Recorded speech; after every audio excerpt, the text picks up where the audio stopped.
6. 8 de agosto de 1944. Um estranho na casa. Uma presença, uma respiração. Marie-Laure dirige todos os seus sentidos para a entrada da casa, 3 andares abaixo. O portão externo rende ao fechar, seguido pelo batida da porta. Em sua cabeça, a voz do pai raciocina: o portão fechou antes da porta, não depois. O que significa que, seja quem for, primeiro fechou o portão e depois fechou a porta. Ele está dentro de casa. Todos os pelos de sua nuca se arrepiam. Etienne sabe que o sino seria acionado. Marie. Etienne já estaria chamando por você. Botas no saguão. Alguém pisoteia os fragmentos de pratos. Não é Etienne. A angústia é tão aguda que chega a ser insuportável. Ela tenta acalmar a mente, tenta imaginar a chama de uma vela fulgurando dentro do peito, um caramujo se recolhendo às espirais de sua concha, mas o coração dela pulsa forte e vibrações de medo reverberam por sua coluna, e de repente ela já não tem certeza se alguém no saguão pode olhar para cima, para as curvas da escadaria, e ver diretamente o 3º andar. Ela se lembra do aviso de seu tio-avô sobre os cuidados que precisariam tomar contra os saqueadores, e o ar se agita com murmúrios e manchas fantasmagóricas, e Marie-Laure se imagina correndo pelo banheiro cheio de teias de aranhas e se atirando pela janela. Botas no corredor. Uma travessa deslizando pelo piso após ser chutada. Um bombeiro, um vizinho, algum soldado alemão caçando comida? Se alguém viesse em resgate, gritaria para achar sobreviventes: ma chérie. Você tem que se mexer.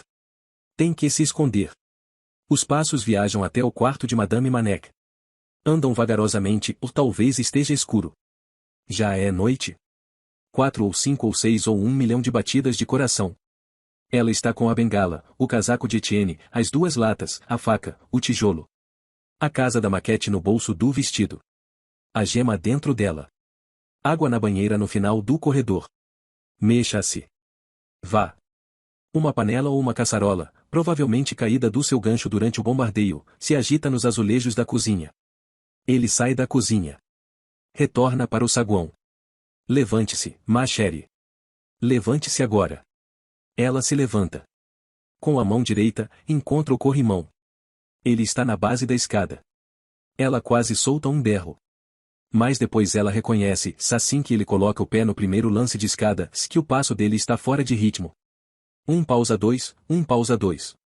É um caminhar que ela já ouviu antes. O mancar do sargento-mor alemão de voz cadavérica. Vá. Marie-Laure avança passo a passo com a maior cautela possível. Sente-se aliviada agora por não estar usando os sapatos. O coração pulsa tão furiosamente no peito que ela quase acredita que o homem lá embaixo pode ouvi-lo. Sobe até o 4º andar. Um sussurro a cada degrau. O 5º. No patamar do 6º andar, dá uma pausa embaixo do lustre e tenta escutar. Ouve o alemão subir alguns degraus e depois fazer uma curta pausa para ganhar fôlego. Depois retoma a subida. Um degrau de madeira reclama por baixo do peso dele, para ela, soa como um pequeno animal sendo esmagado. Ele para no que ela acredita ser o patamar do 3º piso. No andar em que ela estava há pouco. O calor dela ainda no chão de madeira ao lado da mesa de telefone. Seu hálito no ar. Para onde ela pode fugir agora? Esconda-se. À esquerda fica o antigo quarto do avô. À direita, seu pequeno quarto, a vidraça da janela arrancada. Em frente fica o banheiro. Ainda há um cheiro forte de fumaça por toda parte. Os passos dele cruzam o patamar. Pausa 2, pausa 2. Respiração ofegante. Subindo novamente. Se ele me tocar, pensa ela, vou arrancar os olhos dele. Ela abre a porta do quarto do avô e para. Lá embaixo, o homem também faz uma pausa. Será que ele a ouviu? Será que ele está subindo em silêncio? Lá fora, no mundo, aguarda uma profusão de santuários, jardins cheios de vento verde brilhante, ou reinados de arbustos, profundas sombras de floresta pelas quais flutuam borboletas pensando apenas no néctar. Nenhum deles a seu alcance. Ela encontra o imenso guarda-roupa no fundo do quarto de Henry, abre as 2 portas espelhadas, separa as camisas velhas penduradas lá dentro e abre a porta falsa que Etienne construiu no fundo. Ela se espreme no apertado corredor da escada para o sótão. Depois alcança as portas e as fecha. Proteja-me agora, pedra preciosa, se você for minha protetora. Silêncio, diz a voz do pai dela. Não faça barulho algum. Com uma das mãos, ela encontra a maçaneta que Etienne atrelou ao painel do fundo falso do guarda-roupa. Ela desliza para fechar, centímetro a centímetro, até ouvir o clique no ponto certo, depois inspira profundamente e prende a respiração pelo máximo de tempo que consegue. A morte de Walter Bern. Durante 1 hora, Bern murmurou palavras desconexas. Depois, ficou em silêncio. Meu Deus, tenha piedade deste seu servo, diz Volkeimer. Mas agora Bern se sente pede luz. Eles lhe dão o restante de água do primeiro cantil. Werner observa um único fio de água escorrer pelo rosto do engenheiro. Bern permanece sentado sob a fraca iluminação da lanterna e olha de Volkeimer para Werner. Na licença do ano passado, diz o engenheiro, visitei meu pai. Ele estava velho, ele foi velho durante toda a minha vida. Mas agora parecia especialmente velho. Levou uma eternidade só para atravessar a cozinha. Ele tinha um pacote de biscoitos, pequenos biscoitos de amêndoa. Colocou-os dentro de um prato, o pacote jogado ali. Nenhum de nós comeu. E aí ele disse, você não precisa ficar. Eu gostaria que ficasse, mas você não precisa. Provavelmente tem coisas para fazer. Pode sair com os seus amigos, se quiser. Ele ficou o tempo todo repetindo isso. Volkeimer apaga a luz, e Werner percebe uma dor excruciante salvaguardada pela escuridão. Eu saí, diz Bern. Desci as escadas e fui para a rua. Não tinha nenhum lugar para ir. Ninguém para ver. Eu não tinha nenhum amigo naquela cidade. Eu tinha andado em mais de um trem o maldito dia inteiro só para ver o meu pai. Mas eu saí, simples assim. Então, ele fica quieto. Volkeimer o recoloca no chão com o cobertor de Werner em cima dele, e não muito tempo depois Bern morre. Werner trabalha no rádio. Talvez o faça por Jutta, como sugeriu Volkeimer, ou talvez ele o faça para não ter que pensar em Volkeimer carregando Bern para um canto e empilhando tijolos sobre suas mãos, seu peito, seu rosto. Werner segura a lanterna na boca e junto o que consegue, um martelo pequeno, 3 jarros com parafusos, cabo elétrico de calibre 18 de um abajur de mesa despedaçado. Dentro da gaveta de um armário empenado, milagrosamente ele descobre uma bateria de 11 volts de zinco carbono com um gato preto impresso no lado. Uma bateria americana, seu slogan oferecendo 9 vidas. Werner a examina na luz tremeluzente, impressionado. Verifica seus terminais. Ainda cheio de carga. Quando a lanterna de campo morrer, pensa ele, teremos isso aqui. Ele desvira a mesa. Coloca sobre ela o transmissor receptor amassado. Werner não acredita que ainda há jeito, mas talvez seja o suficiente para oferecer à mente algo para fazer, um problema para solucionar. Ele ajusta a lanterna de Volkeimer nos dentes. Tenta não pensar em fome e sede, na barreira de vácuo em seu ouvido esquerdo, em Bern no canto, nos austríacos lá em cima, Frederic, Frau Helena, Jutta, nada mais. Antena. Sintonizador. Condensador. Enquanto ele trabalha, sua mente fica quase quieta, quase tranquila. Trata-se de um ato de memória. O quarto do 6º andar. Von Rumpel segue mancando pelos cômodos, encontrando inertes os frisos brancos desbotados e as lamparinas de querosene antigas, as cortinas bordadas e os espelhos Belle Époque, os navios em garrafas de vidro e os botões de interruptores elétricos. A luz fraca do crepúsculo refrata através das lâminas das venezianas e atravessa a fumaça em turvos fachos vermelhos. Um templo para o Segundo Império, esta casa. No 3º andar, uma banheira com água fria até quase a metade. Cômodos abarrotados no 4º andar. Por enquanto, nenhuma casa de boneca. Ele sobe até o 5º andar, suando. Preocupado de ter entendido tudo errado. A pressão em seu intestino pulsa. Aqui há um quarto grande e enfeitado, abarrotado de bugigangas, caixotes, livros e peças mecânicas. Uma mesa, uma cama, um divã, 3 janelas em cada lado. Nenhuma maquete. Para o 6º andar. À esquerda, um pequeno quarto de dormir com uma única janela e longas cortinas. Um boné de garoto está pendurado na parede, no fundo, se apruma um sólido guarda-roupa, com camisas penduradas e bolas de naftalina. De volta ao patamar. No pequeno toalete, o vaso sanitário cheio de urina. Além dele, um último quarto. Conchas do mar estão enfileiradas ao longo de todas as superfícies disponíveis, conchas nos peitoris e na cômoda e, alinhados no piso, jarras cheias de seixos, tudo organizado por algum sistema indiscernível, e aqui. Aqui, em uma mesa baixa, aos pés da cama, pousa o que ele vem procurando, uma maquete da cidade em madeira, abrigada como um presente. Tão grande quanto uma mesa de jantar. Transbordando de pequeninas casas. Com exceção de algumas lascas de gesso nas ruas, a cidade em miniatura está perfeita. O simulacro agora mais completo do que o original. Um trabalho de pura magnificência. No quarto da filha. Para ela. É claro. Von Rumpel sente o triunfo ao final de uma longa jornada, e se senta na beirada da cama, dois espasmos de dor subindo por suas virilhas, e experimenta a curiosa sensação de ter visto o quarto antes, de ter vivido em um aposento como aquele, ter dormido em uma cama irregular como aquela, ter colecionado e organizado pedras polidas como aquelas. Como se, de alguma forma, este conjunto inteiro estivesse esperando pelo seu retorno. Pensa em suas próprias filhas, em como elas adorariam ver uma cidade sobre uma mesa. A mais nova ia querer que ele ajoelhasse ao lado dela. Vamos imaginar que todas as pessoas estão jantando, diria ela. Vamos imaginar que nós estamos aqui, papai. Além da janela quebrada, além das persianas fechadas, Saint-Malo está tão calma que Von Rumpel é capaz de ouvir o rufar das batidas de seu próprio coração. A fumaça soprando sobre o telhado. As cinzas caindo levemente. A qualquer momento, a artilharia vai recomeçar. Agora, delicadamente. O que ele procura está aqui em algum lugar. É típico do chaveiro repetir a si mesmo. A maquete, essa pedra está no interior da maquete.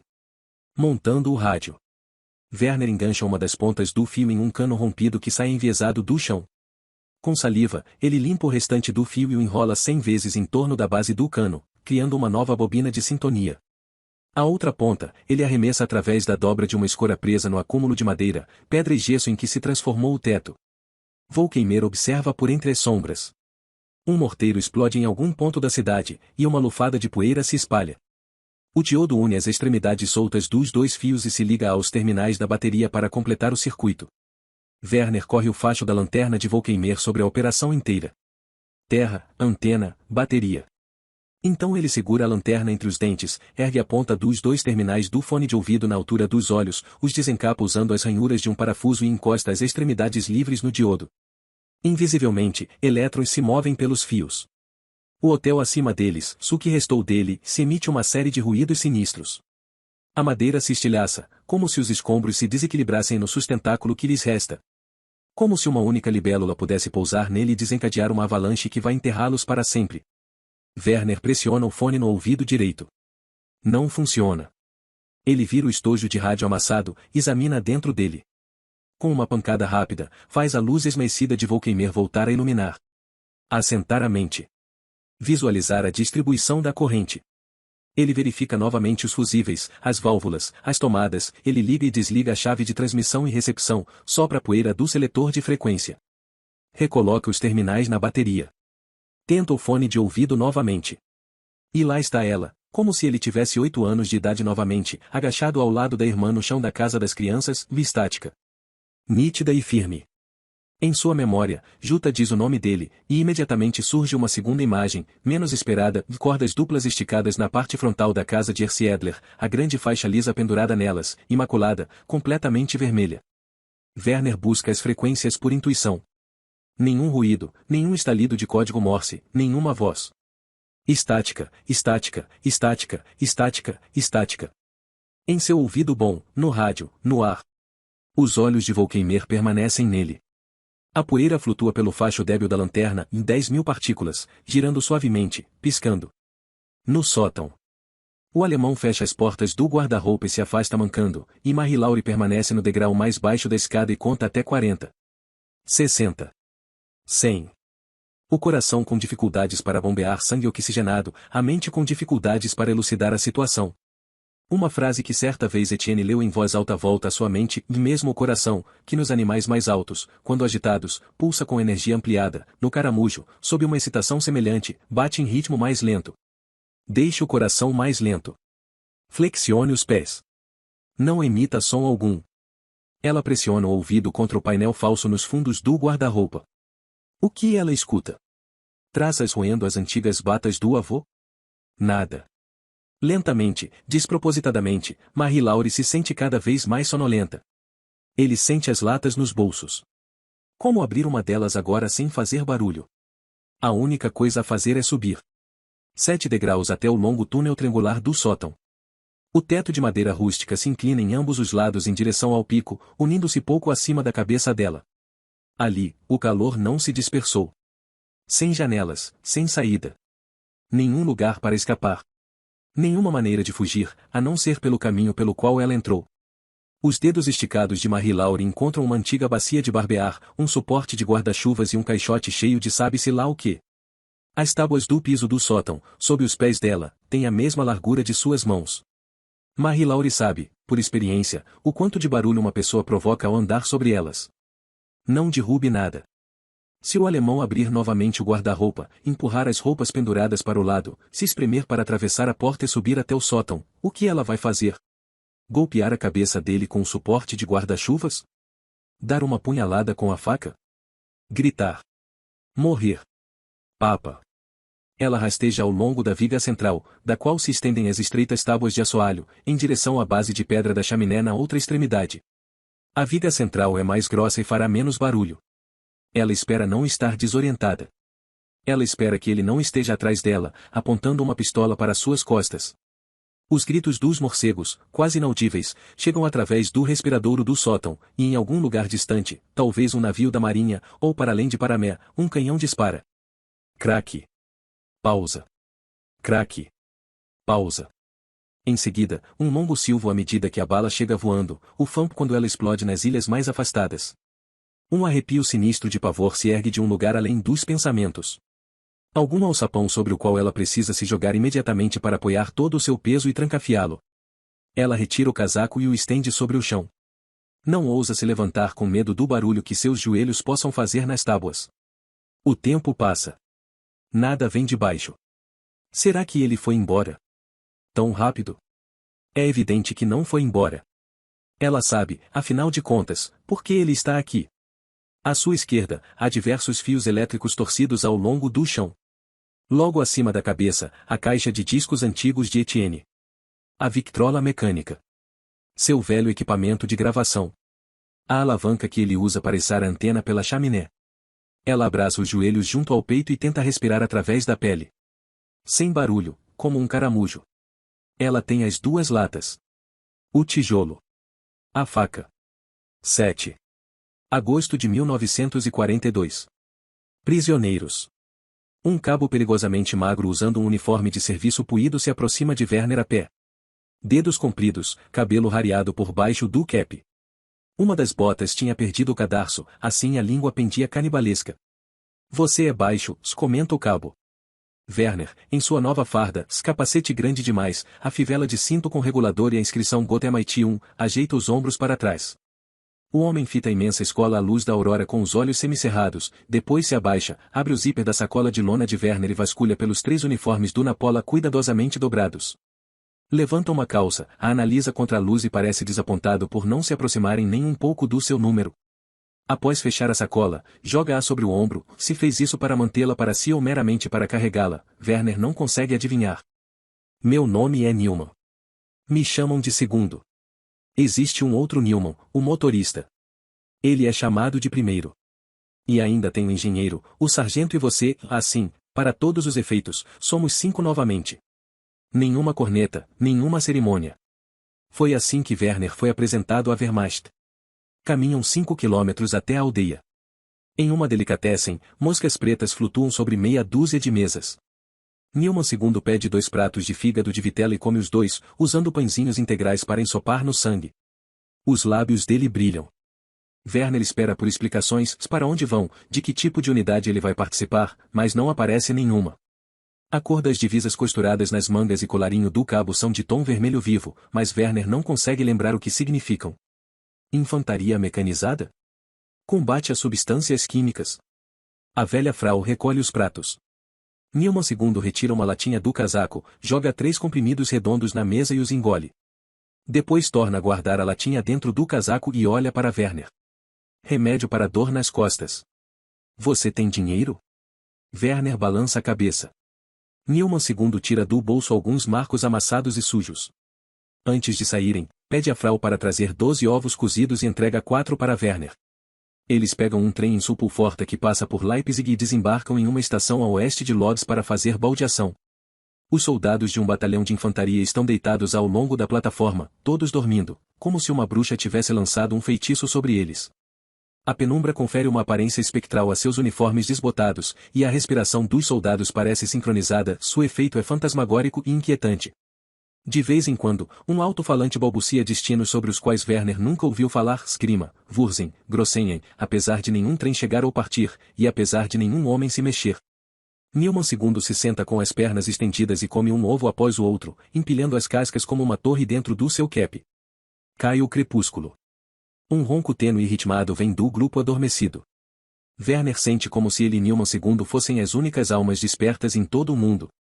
Bem depois de escurecer, soa um apito no leste, e os soldados sonolentos se mexem. Werner desperta em meio a um sono leve e se senta.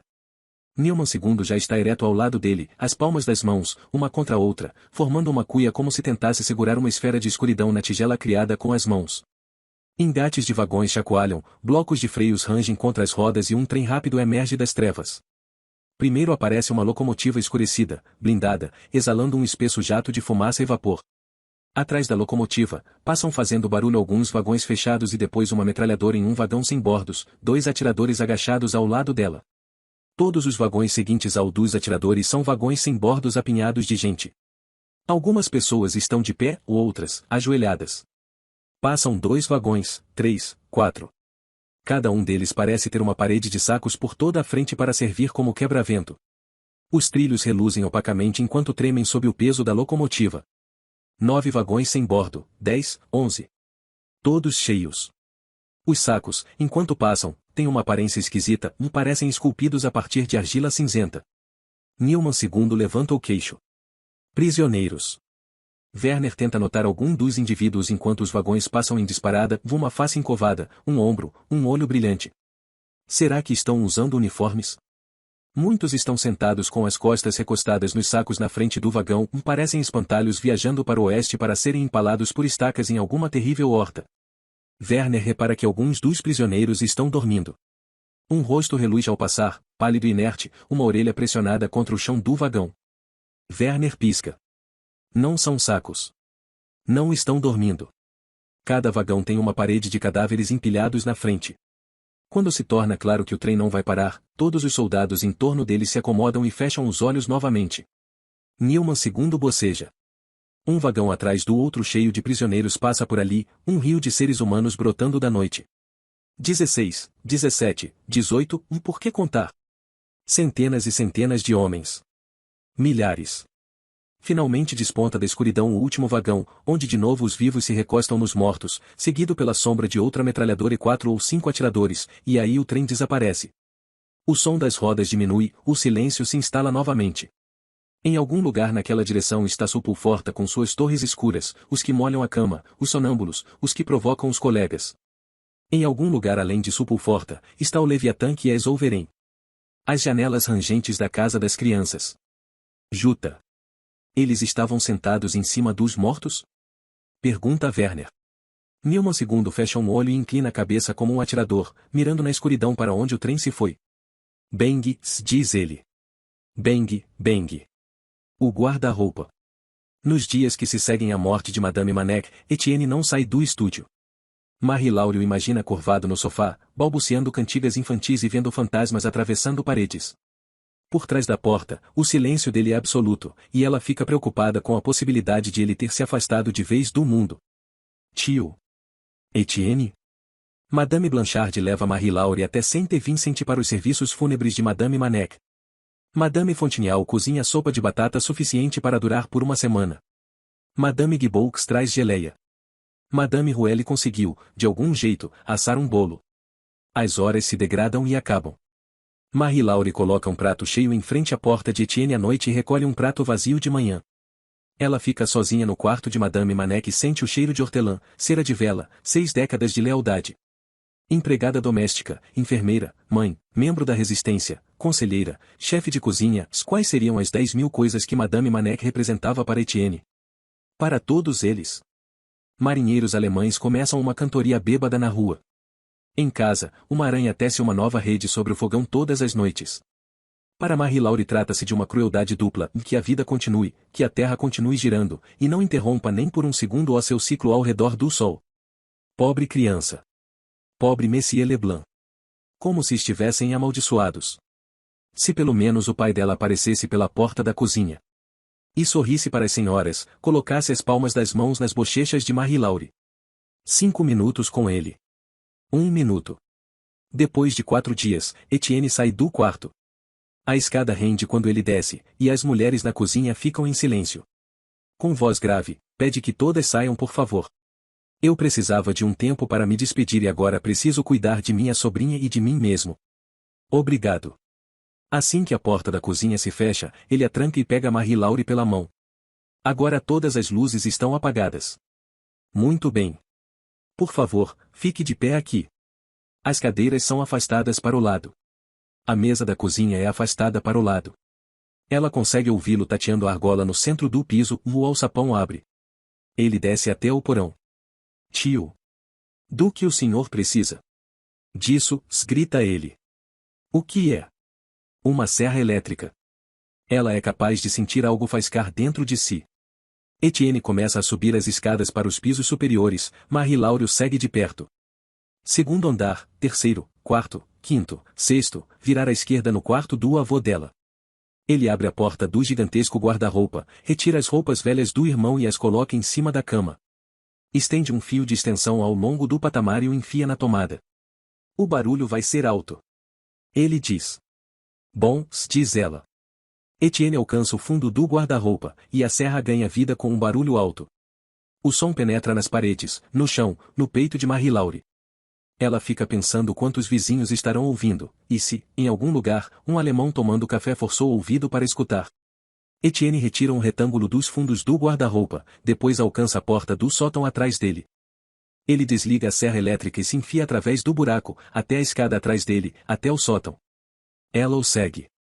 Durante toda a manhã, Etienne engatinha pelo sótão com cabos, alicate e ferramentas que os dedos dela não apreendem, se entrelaçando no centro do que ela imagina ser uma complexa rede eletrônica. Ele murmura algo para si mesmo ou apanha manuais grossos e componentes elétricos de vários quartos dos pisos inferiores. O sótão rende, ou moscas desenham no ar círculos azul, elétrico. Tarde da noite, Marie-Laure desce do sótão e adormece na cama do avô ouvindo o tio-avô trabalhando no andar de cima. Quando desperta, andorinhas de bando estão chiureando por baixo dos beirais e uma música atravessa o teto. Clair de Lune, uma música que a faz pensar em folhas esvoaçando e em faixas de areia endurecida por baixo dos pés na maré baixa. A música se esgueira, acende e volta de novo à terra, e então a voz jovem de seu avô falecido há tanto tempo fala: existem 96 quilômetros de vasos sanguíneos no corpo humano, crianças. Quase o suficiente para dar 2,5 voltas na terra, e Etienne desce os 7 degraus da escada, se aperta por trás do guarda-roupa e pega a mão dela. Antes que ele fale, ela sabe o que vai dizer. Seu pai me pediu para manter você a salvo. Eu sei. Isso aqui vai ser perigoso. Não é uma brincadeira. Quero fazer isso. Madame Manek gostaria de fazer, e então me conte a rotina inteira. 22 passos descendo a Rue Valborel até a Rue des Estrées. Depois à direita passando por 16 ralos de chuva. À esquerda na Rue Robert Surcot. Mais 9 ralos até a padaria. Vou até o balcão e digo, um pão comum, por favor. Como ela vai responder? Ela vai ficar surpresa. Mas então eu teria que falar um pão comum, e ela teria que dizer oi, como vai o seu tio? Ela vai perguntar por mim? É o que ela supostamente teria que fazer. É assim que ela vai saber que o senhor está querendo ajudar. Foi assim que Madame sugeriu. Parte do protocolo. E o que você vai dizer? Vou responder: o meu tio vai bem, obrigada. E então vou pegar o pão e colocar dentro da minha mochila e voltar para casa. Isso vai acontecer mesmo agora? Sem a Madame? Por que não? Como você vai pagar? Um cupom de racionamento. Nós temos algum? Na gaveta de baixo. E o senhor tem dinheiro, não é? Tenho. Temos algum dinheiro. Como você vai voltar para casa? Direto dali. Por qual caminho? 9 ralos de chuva descendo a Rue Robert Surcot. À direita na Rue des Estrées. 16 ralos retornando pela Rue Valborel. Eu sei tudo, tio, já memorizei. Já fui até a padaria umas 300 vezes. Você não deve ir para nenhum outro lugar. Não deve ir em direção à praia. Vou voltar diretamente para casa. Promete? Prometo. Então, vá, Marie-Laure. Vá como o vento. Leste. Eles atravessam Lodz, Varsóvia e Brest em um trem de carga. Werner não vê nenhum sinal de pessoas, a não ser ocasionalmente um vagão virado nos trilhos, retorcido e amassado por algum tipo de explosão. Os soldados entram e saem do trem com dificuldade, magros, pálidos, cada um carregando uma mochila, um rifle e um capacete de aço. Dormem apesar do barulho, apesar do frio, apesar da fome, como se estivessem desesperados para ficarem à parte do mundo desperto pelo maior tempo possível. Fileiras de pinheiros dividem intermináveis planícies de cor de metal. Não há sol. Newman II acorda e urina porta fora, apanha a caixa de pílulas do casaco e engole mais 2 ou 3 comprimidos. Rússia diz, e Werner não sabe como ele consegue apontar a transição. O ar tem cheiro de aço. Ao entardecer, o trem para Newman II leva Werner a pé por entre fileiras de casas arruinadas, vigas e tijolos jogados em pilhas queimadas. As paredes ainda de pé estão achoradas por tiros de metralhadora. É quase noite quando Werner é conduzido a um capitão musculoso que janta sozinho em um sofá, nada mais que uma plataforma de madeira e molas. Em uma bandeja de estanho, no colo do capitão, uma peça de carne cozida acinzentada solta a vapor. Ele examina Werner por um tempo sem dizer nenhuma palavra, exibindo um olhar que não mostra decepção, mas sim um ar de quem está ao mesmo tempo se cansando e achando graça. Não mandam ninguém maior, não é? Não, senhor. Quantos anos tem? 18, senhor. O capitão ri. Está mais para 12. Ele corta uma fatia circular de carne, mastiga um bom tempo, finalmente coloca 2 dedos na boca e retira uma tira de cartilagem. Você vai querer se familiarizar com o equipamento. Veja se consegue fazer melhor do que o último que mandaram. Newman II conduz Werner para a carroceria de um Opel Blitz sujo, um caminhão de 3 toneladas próprio para terrenos difíceis, com uma proteção de madeira construída na traseira. Latas amassadas de gasolina estão amarradas em uma lateral. Uma trilha de disparos marca outra lateral com perfurações de tamanhos variados.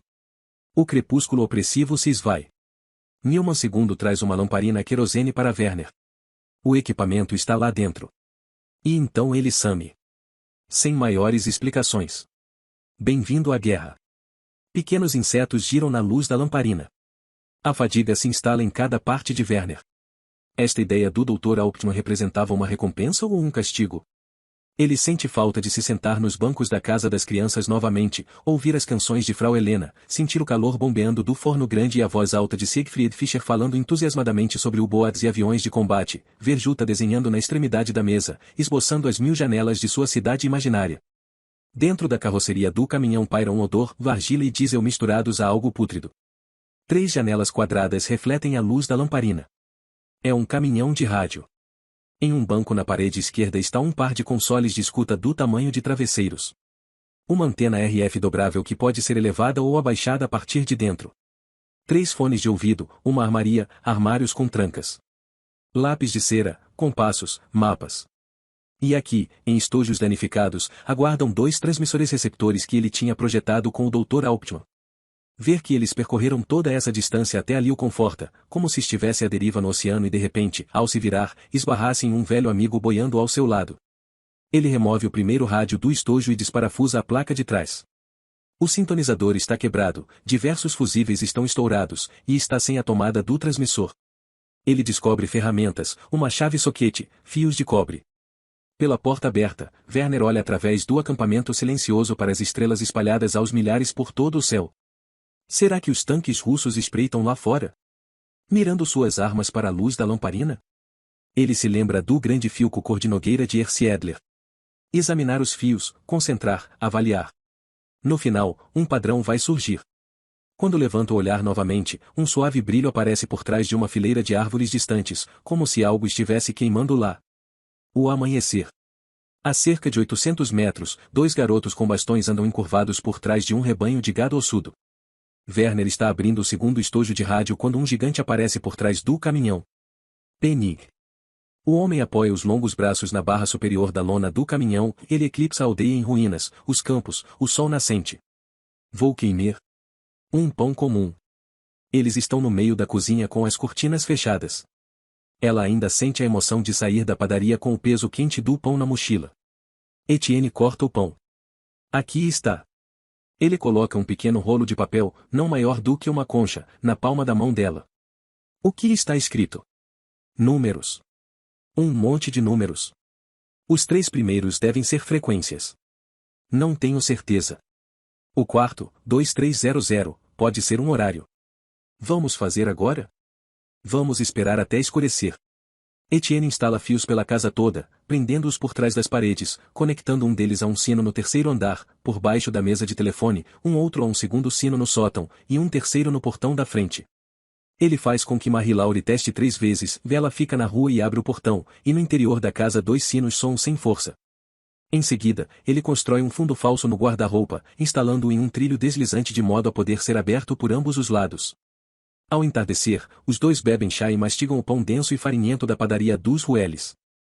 Quando está completamente escuro, Marie-Laure segue o tio-avô escada acima, até o quarto do 6º andar, e dali para a escada que dá no sótão. Etienne ergue a pesada antena ao longo da chaminé. Ele mexe nas chaves, e o sótão se enche com um chiado delicado. Pronta. Ele soa como o pai dela quando está prestes a dizer algo bobo. Em sua memória, Marie-Laure ouve os 2 policiais, as pessoas são presas por menos do que isso. E Madame Manek, você não quer se sentir vivo antes de morrer? Estou. Ele limpa a garganta. Liga o microfone. 567, 32, 3011, 2300, 110, 90, 146, 7751. E lá se vão os números, flutuando além dos telhados, além do mar, voando sabe-se lá para que destino. Até a Inglaterra, até Paris, até os mortos. Ele muda para uma segunda frequência e repete a transmissão. Uma terceira. Depois desliga tudo. O equipamento solta uns estalos enquanto esfria. O que significam, tio? Não sei. Será que são decodificados em palavras? Suponho que sim. Os 2 descem do sótão e saem do guarda-roupa com dificuldade. Não há nenhum soldado à espera com armas apontadas no corredor. Nada parece diferente, de nenhuma maneira. Uma frase de um livro de Júlio Verne volta à mente de Marie-Laure: a ciência, meu rapaz, é construída com erros, mas são erros úteis, porque levam, pouco a pouco, até a verdade. Etienne ri, como se fosse para si mesmo. Lembra-se do que Madame disse sobre cozinhar a rã? Lembro, tio. Fico pensando, quem seria a rã? Ela? Ou os alemães? Volkeimer. O engenheiro é um homem taciturno, mordaz, chamado Walter Bern, cujas pupilas são desalinhadas. O motorista é um homem de 30 anos, com uma falha entre os dentes, a quem chamam de Newman I. Werner sabe que Volkeimer, o sargento deles, não tem mais de 20 anos de idade, mas, na luz dura e cinzenta do amanhecer, ele parece ter o dobro. Os guerrilheiros estão atacando os trens, se explica. Eles são organizados, e o capitão acredita que estão coordenando os ataques com o auxílio de rádios. O último técnico, completa Newman I, não encontrou nada. É um bom equipamento, diz Werner. Devo conseguir colocar os 2 em funcionamento dentro de 1 hora. Os olhos de Volkeimer emanam ternura por um momento. Penix fala, olhando para Werner, não é nada parecido com o último técnico. Eles começam. O Opel passa tremulando por estradas que são pouco mais do que trilhas de gado.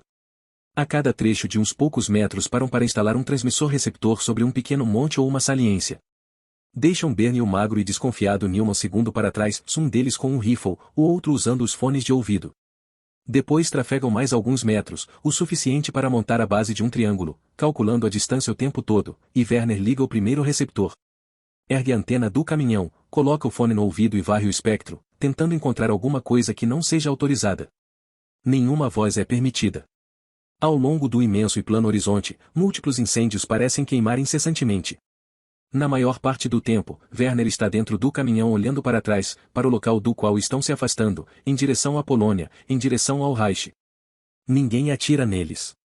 Poucas vozes são detectadas no barulho de estática, e as que ele ouve falam alemão.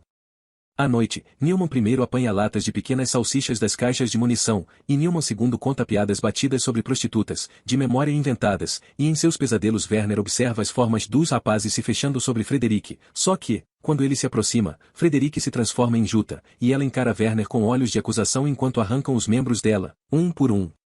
De hora em hora, a cabeça de Volkeimer surge na carroceria do Opel. Nada ainda? Pergunta o sargento. Werner nega com a cabeça. Ele remexe as baterias, recoloca as antenas, examina os fusíveis 3 vezes. Em Supulforta, com o Dr. Hauptmann, não passava de um jogo. Ele poderia adivinhar a frequência de Volkeimer, ele sempre sabia se o transmissor de Volkeimer estava enviando sinais. Aqui, porém, ele não sabe como, quando, onde ou mesmo se está sendo irradiada alguma transmissão ou aqui, ele procura por fantasmas. Tudo o que fazem é gastar combustível passando por cabanas ainda em chamas, peças de artilharia usadas e túmulos sem identificação, enquanto Volkeimer desliza a mão gigantesca sobre a cabeça quase raspada, ficando mais desconfortável a cada dia que passa. Chega até eles, vindo de quilômetros de distância, o barulho de explosão de armamento pesado. Os trens de carga alemães estão sendo atingidos, o que entorta trilhos e manda vagões de gado para os ares, mutila os soldados do Führer e enche os oficiais alemães de fúria. O homem idoso que ele viu cortando árvores, será ele um guerrilheiro? Aquele debruçado sobre o motor de um carro? E aquelas 3 mulheres pegando água no riacho? A geada aparece à noite, cobrindo a paisagem com um manto prateado, e Werner acorda na traseira do caminhão com os dedos amassados embaixo das axilas, a respiração pesada e as válvulas do rádio brilhando em uma cor azul esmaecida. Qual será a profundidade da neve? 1,5 metro, 3 metros? 30. Profundidade de quilômetros, pensa Werner. Vamos passar por cima de tudo o que havia antes. Outono.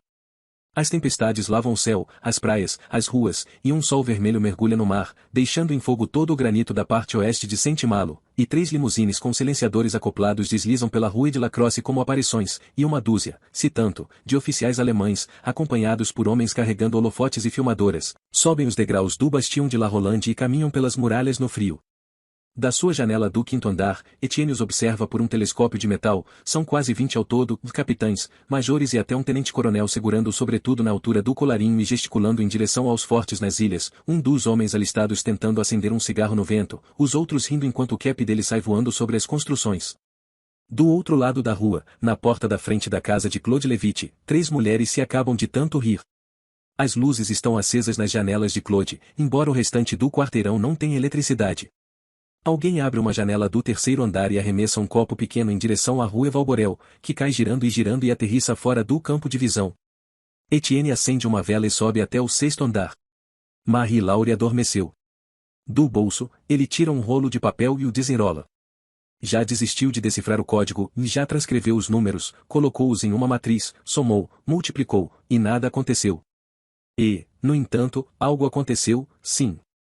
Porque Etienne parou de se sentir enjoado à tarde, sua visão ficou clara, e o coração, tranquilo. Na verdade, faz mais de um mês que ele não se curva em frente à parede de seu estúdio e reza para parar de ver fantasmas vagando e atravessando paredes. Quando Marie-Laure chega na porta da frente com o pão, quando ele abre o rolinho de papel nos dedos, abaixa a voz no microfone, ele se sente inabalável, ele se sente vivo. 56778.21.4 567.1094.4678113, depois o tempo e a frequência para a transmissão seguinte. Eles estão participando disso há vários meses, novos rolinhos de papel chegando dentro do pão em um espaço de dias, e ultimamente Etienne põe música para tocar. Sempre à noite é apenas um trecho de uma música, 60 ou 90 segundos no máximo. Debussy ou Ravel ou Massenet ou Charpentier. Ele ajusta o microfone no cone do gramofone, como costumava fazer anos atrás, e deixa a gravação rodar. Quem escuta? Etienne imagina receptores de ondas curtas escondidos em caixas de aveia ou enfiados embaixo de tacos do piso, receptores enterrados por baixo de pavimentos de pedra ou escondidos dentro de berços de bebê. Imagina 2 ou 3 dezenas de ouvintes ao longo das 2 direções da costa, talvez alguns mais, sintonizando no mar, aparelhos de capitães em navios livres levando tomates, refugiados ou armas, ingleses que esperam os números, mas não a música, que devem se perguntar por quê. Hoje à noite ele põe Vivaldi para tocar. El Autunno, S'Allegro. Uma gravação do irmão comprada por 55 centímetros, em uma loja na rua Sainte-Marguerite 4 décadas atrás. O cravo bate com ânimo, os violinos fazem amplos floreios barrocos. O espaço baixo e anguloso do sótão transborda de som. Além dos tetos de ardósia, a um quarteirão de distância e 30 metros abaixo, 12 oficiais alemães sorriem para as câmeras. Escutem isso, pensa Etienne. Ouçam isso. Alguém toca no ombro dele. Ele tem que se agarrar na parede inclinada para evitar cair. Marie-Laure está atrás dele de camisola. Os violinos vão diminuindo gradativamente e depois retomam a melodia. Etienne pega a mão de Marie-Laure, e juntos, por baixo do teto baixo e inclinado, o disco girando, o transmissor enviando a música para além das muralhas, atravessando os corpos dos alemães em direção ao mar, os dois dançam. Ele a faz girar, os dedos dela reluzem no ar. À luz da vela, ela parece ser de outro mundo, o rosto todo cheio de sardas, e no centro das sardas aqueles 2 olhos imóveis como as bolsas de ovos das aranhas. Eles não o seguem, mas tampouco o incomodam, parecem olhar para um lugar diferente, mais profundo, um mundo que consiste apenas de música. Graciosa. Esbelta. Coordenada enquanto rodopia, e ele não consegue descobrir como ela aprendeu a dançar. A música continua. Ele a deixa tocar por tempo demais. A antena ainda está erguida, provavelmente pouco visível contra o céu, o sótão inteiro talvez brilhe como um farol. Porém, à luz da vela, no doce acalanto do concerto, Marie-Laure morde o lábio inferior, e o rosto dela emite um brilho secundário, fazendo com que ele se recorde dos pântanos além dos muros da cidade, naqueles crepúsculos de inverno, enquanto o sol sumia no horizonte e grandes porções de junco captavam poças vermelhas de luz e ardiam, os lugares que ele costumava ir com o irmão, o que parece ter acontecido muitas vidas atrás. Isto, pensa ele, é o que os números significam. O concerto termina. Uma vespa bate tep-tep-tep ao longo do teto. O transmissor permanece aceso, o microfone enfiado no cone do gramofone enquanto a agulha passa pelo último sulco. Marie-Laure respira pesadamente, sorrindo. Após ela ter voltado a dormir, após Etienne ter apagado a vela, ele se ajoelha por um longo tempo ao lado da cama. A figura escaveirada da morte cavalga nas ruas lá embaixo, parando sua montaria de vez em quando para perscrutar para dentro das janelas. Chifres de fogo na cabeça e fumaça escoando das narinas, e na mão esquelética, uma lista recém-preenchida de endereços. Fixando-se primeiro em uma equipe de oficiais saindo de suas limusines no Chantiel. Depois para as salas iluminadas do perfumista Claude Levitte. Depois para a casa alta e escura de Etienne Leblanc. Passe longe de nós, cavaleiro da morte. Passe longe desta casa. Girassóis. Eles viajam por uma trilha empoeirada cercada por campos quilométricos de girassóis moribundos, tão altos que parecem árvores. Os caules secaram e enrijeceram, e as faces balançam como cabeças em meio à prece, e, à medida que o Opel passa barulhento, Werner tem a impressão de estarem sendo observados por 10.000 olhos ciclópicos. Newman primeiro freia o caminhão, e Ben apanha o rifle do ombro, pega o segundo transmissor receptor e anda sozinho entre as demarcações para posicioná-lo. Werner levanta a grande antena e se senta em seu local costumeiro na carroceria do Opel com o fone no ouvido. Você nunca deu uma agarrada nos melões dela, seu virgem velho, diz Neumann II, da cabine. Cale a boca, diz Newman I. Você brinca sozinho à noite. Tira leitinho. Bate punheta. É o que faz metade do exército. Tanto os alemães quanto os russos. O arianinho imberbe lá atrás definitivamente bate punheta. No rádio transmissor receptor, Ben lê alto as frequências. Nada, nada, nada. O ariano autêntico é louro como Hitler, magro como Göring e alto como Goebbels, e rebate Newman I. Foda-se, ri Newman II. Já basta, diz Volkeimer. É final da tarde. Durante o dia inteiro eles se movimentaram por toda esta estranha e desolada região, sem nada a ver além de girassóis. Werner gira a agulha pelas frequências, troca bandas e ressintoniza o rádio novamente, limpando a estática. A estática invade o ar dia e noite, uma grande, triste, sinistra estática ucraniana, que parece estar aqui há muito tempo, muito antes de os seres humanos descobrirem uma maneira de ouvi-la. Volkeimer sai com dificuldade do caminhão, abaixa a calça e urina nas flores, e Werner decide recolher a antena, mas, antes de fazer isso, ouve, tão nítido, claro e ameaçador como a lâmina de uma faca brilhando ao sol, uma torrente de palavras em russo. Adem, chest, vozen. Cada nervo seu desperta de um salto. Ele aumenta o volume o máximo possível e pressiona os fones contra os ouvidos. Novamente as palavras, pone alguma coisa feshki, cheire alguma coisa doroshoi. Volkeimer está olhando para ele pela carroceria do caminhão como se pudesse sentir aquilo, como se estivesse se entusiasmando pela primeira vez em meses, como aconteceu naquela noite ao ar livre, na neve, quando Hauptmann disparou a pistola, quando perceberam que os rádios transmissores receptores de Werner funcionavam. Werner gira o disco de sintonia fina fração por fração, e bruscamente a voz explode nos ouvidos dele. Dveinat 7, Scheistnat 7, Davtsetaden, tudo sem sentido, terrivelmente sem sentido, bombeado diretamente para a cabeça dele. É como enfiar a mão em um saco de algodão e encontrar uma lâmina de barbear, tudo constante e uniforme, e aí aquela coisa perigosa, tão afiada que você mal sente quando ela rasga a sua pele. Volkeimer dá uma pancada na lateral do Opel para silenciar os neumanas, e Werner retransmite o canal para Ber no rádio mais distante, e Ber o encontra, mede o ângulo e retransmite de volta, e agora Werner se põe a fazer os cálculos. A régua de cálculo, a trigonometria, o mapa. O russo ainda está falando quando Werner puxa os fones para o pescoço. Nor-noroeste. A que distância? Meros números. Matemática pura. 1,5 km. Estão fazendo a transmissão agora? Werner cobre um dos ouvidos com os fones. Confirma. Newman primeiro dá partida no Opel com um estrondo, Bern volta de maneira atrapalhada entre as flores carregando o primeiro rádio, Werner recolhe a antena, e eles viajam ruidosos pela estrada de girassóis, jogando-os para cima e para baixo durante o percurso. Os mais altos são quase tão altos quanto o caminhão, e suas grandes e insensíveis cabeças batem contra o topo e as laterais do veículo. Newman primeiro observa o odômetro e berra as distâncias. Volkeimer distribui as armas. 2 Carabiner 98 ks. A semiautomática Walter com mira telescópica. Do lado dele, Bern carrega os cartuchos para a câmara de repetição da sua Mauser. Bom, lá se vão os girassóis. Bom. O caminhão sacode como um navio no mar à medida que Newman primeiro avança por cima dos sulcos. 1.100 metros, escrita Newman primeiro. Newman segundo sobe com dificuldade sobre a cobertura do caminhão e perscruta o campo com binóculo. Para o sul, as flores dão lugar a uma plantação emaranhada de pepinos. Além deles, exposta em meio a uma clareira de terra, vê-se uma bonita cabana com teto de sapê e paredes de reboco. A fileira de flores. No final do campo. Volkeimer levanta a mira telescópica. Algum sinal de fumaça? Nenhum. Alguma antena? Difícil dizer. Desligue o motor. Daqui vamos a pé. Tudo fica em silêncio. Volkeimer, Newman II e Bern carregam as armas para dentro do campo de girassóis e somem. Newman primeiro permanece atrás do volante, Werner, na carroceria do caminhão. Nenhuma mina explode. Em torno do Opel, as flores farfalham em seus caules e balançam suas faces heliotrópicas, como se estivessem anuindo, como se mantivessem um triste pacto. Os filhos da puta vão levar um susto, escochicha Newman primeiro. A coxa direita dele balança para cima e para baixo diversas vezes por segundo. Atrás dele, Werner ergue a antena na maior velocidade que sua coragem permite e fixa os fones no ouvido e ajusta os botões no rádio. O russo está lendo o que soa como letras do alfabeto. PZK Sheyumiak Zak.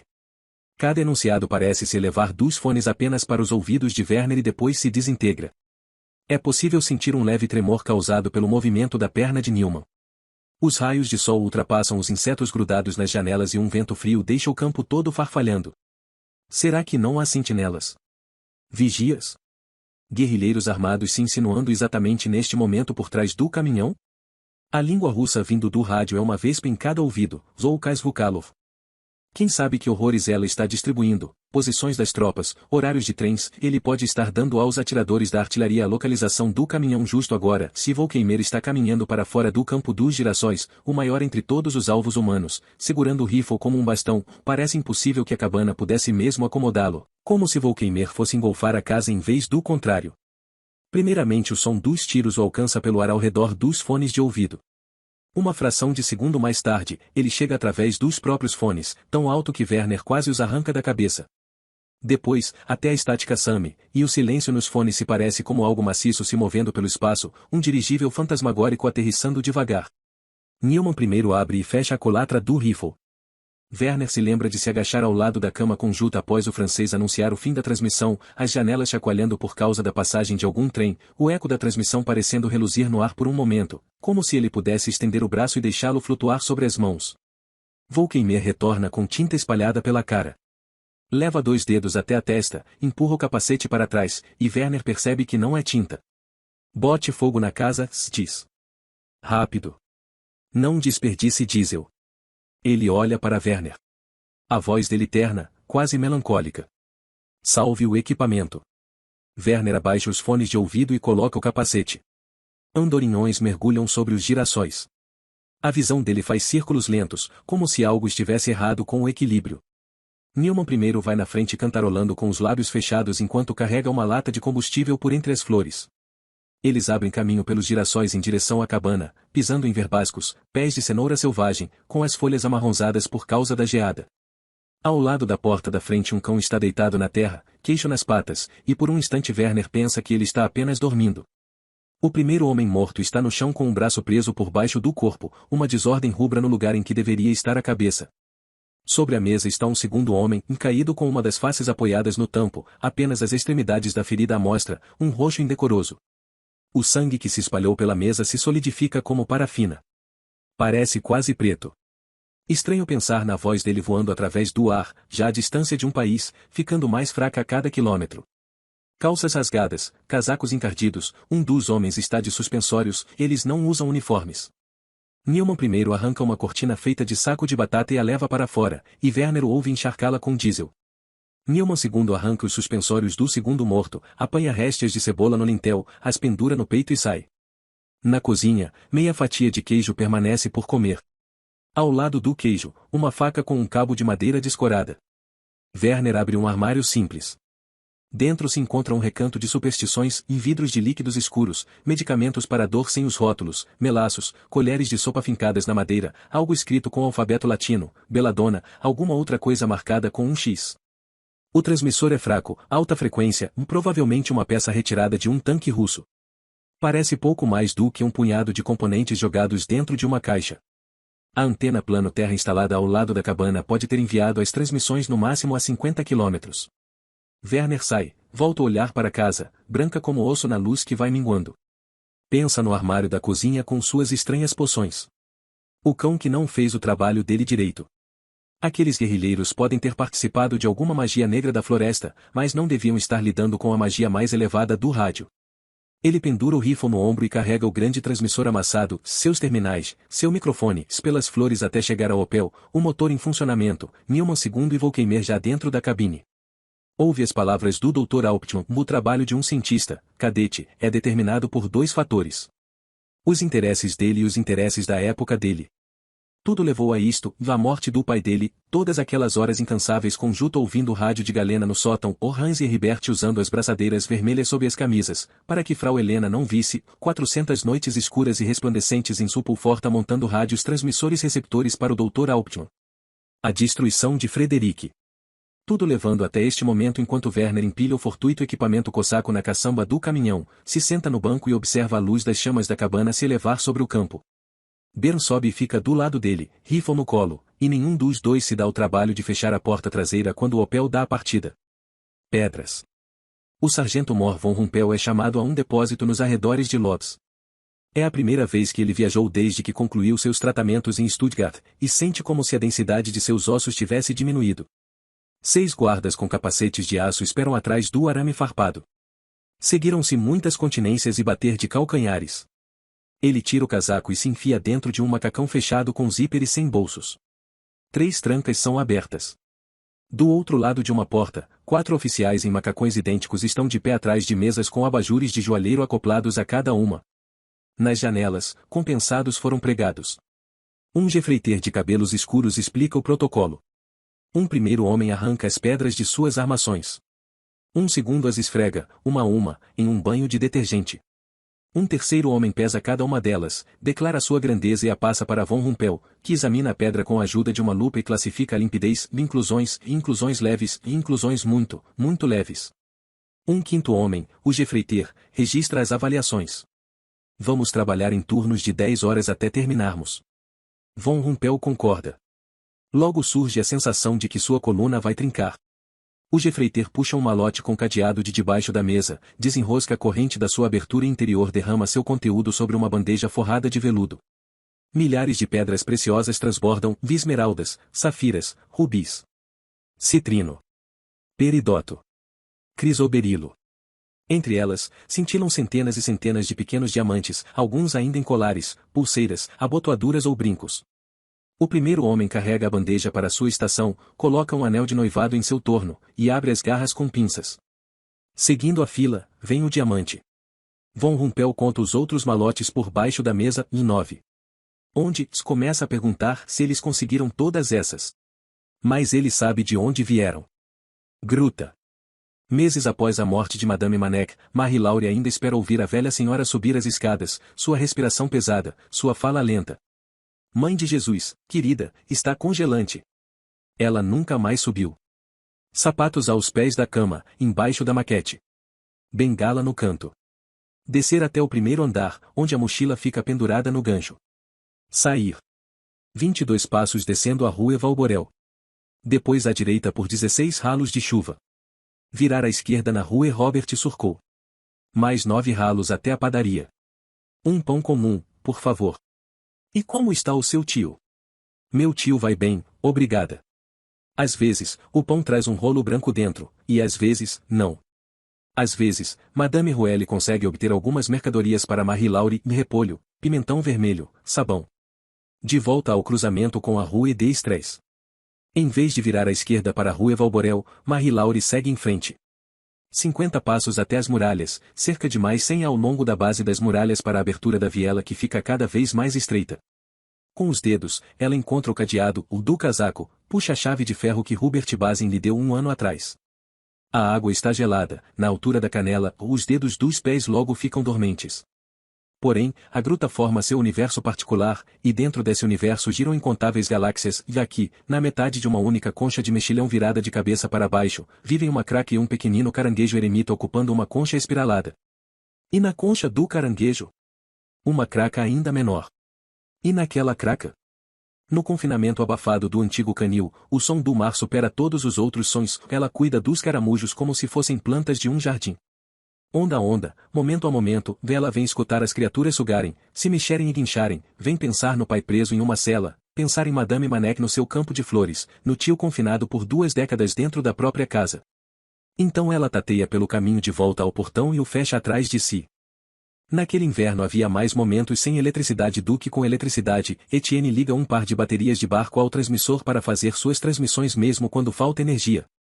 Eles queimam caixotes, papéis e até mesmo móveis antigos para se manterem aquecidos.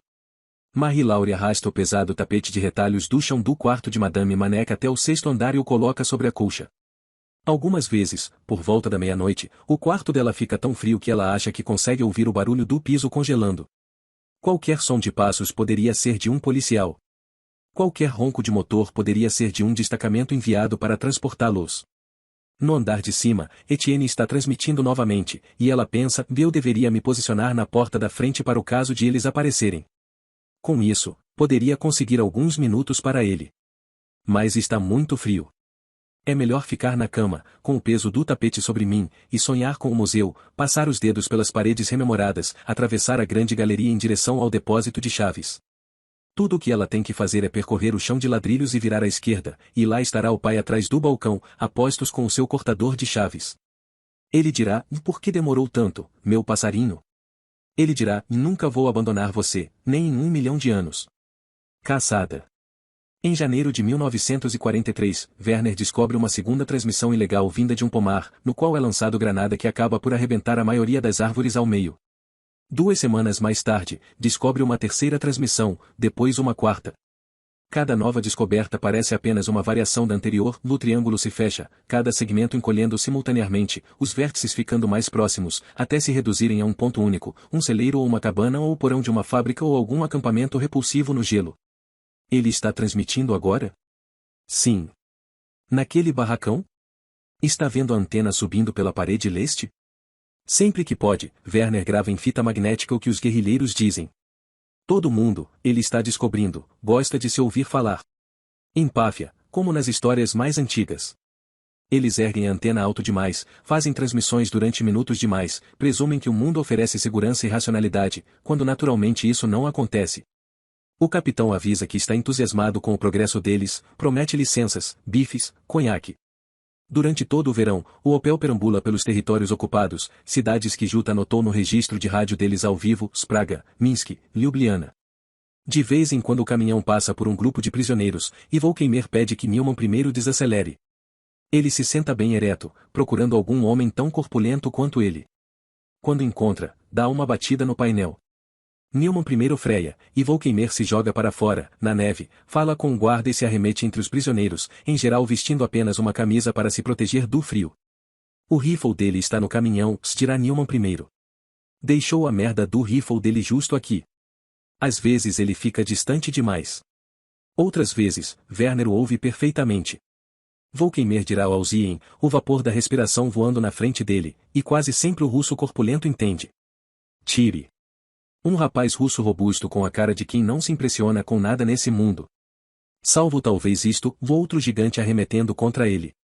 E então saem as luvas, uma camisa de lã, um casaco gasto.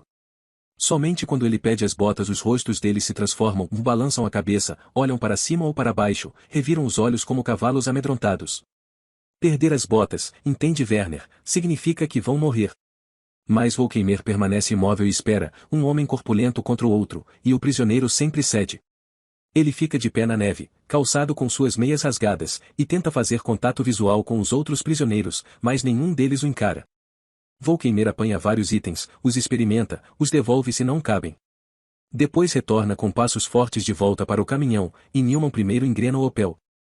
Gelo rangendo, aldeias queimando nas florestas, noites em que o frio intenso impede até os sonhos, aquele inverno, uma estação estranha e assombrada, durante o qual Werner espreita a estática como ele costumava espreitar as vielas com Jutta, puxando-a no carrinho por Zollverein. Da distorção em seus fones de ouvido, materializa-se uma voz, que depois esmorece, e ele persiste esquadrinhando. Aqui está, pensa Werner quando finalmente a reencontra, aqui está, a sensação de fechar os olhos, segurar uma linha e percorrê-la com a mão por quilômetros, até seus dedos encontrarem a diminuta protuberância de um nó. Às vezes, após captar uma primeira transmissão, passam-se dias até Werner detectar a próxima, ou elas apresentam um problema para resolver, algo com o qual a mente dele se ocuparia, de melhor, certamente, do que lutar em alguma trincheira congelada, fedorenta, cheia de piolho, da maneira como os velhos instrutores em Sulpulforta lutaram na Primeira Guerra. Isto é mais limpo, mais mecânico, uma guerra travada no ar, invisivelmente, e as linhas de frente estão por toda parte. Não teria este tipo de caçada um arrebatamento próprio? No caminhão, pulando no meio da escuridão, nos primeiros sinais de uma antena encoberta pelas árvores? Eu escuto vocês. Agulhas no palheiro. Espinhos na pata do leão.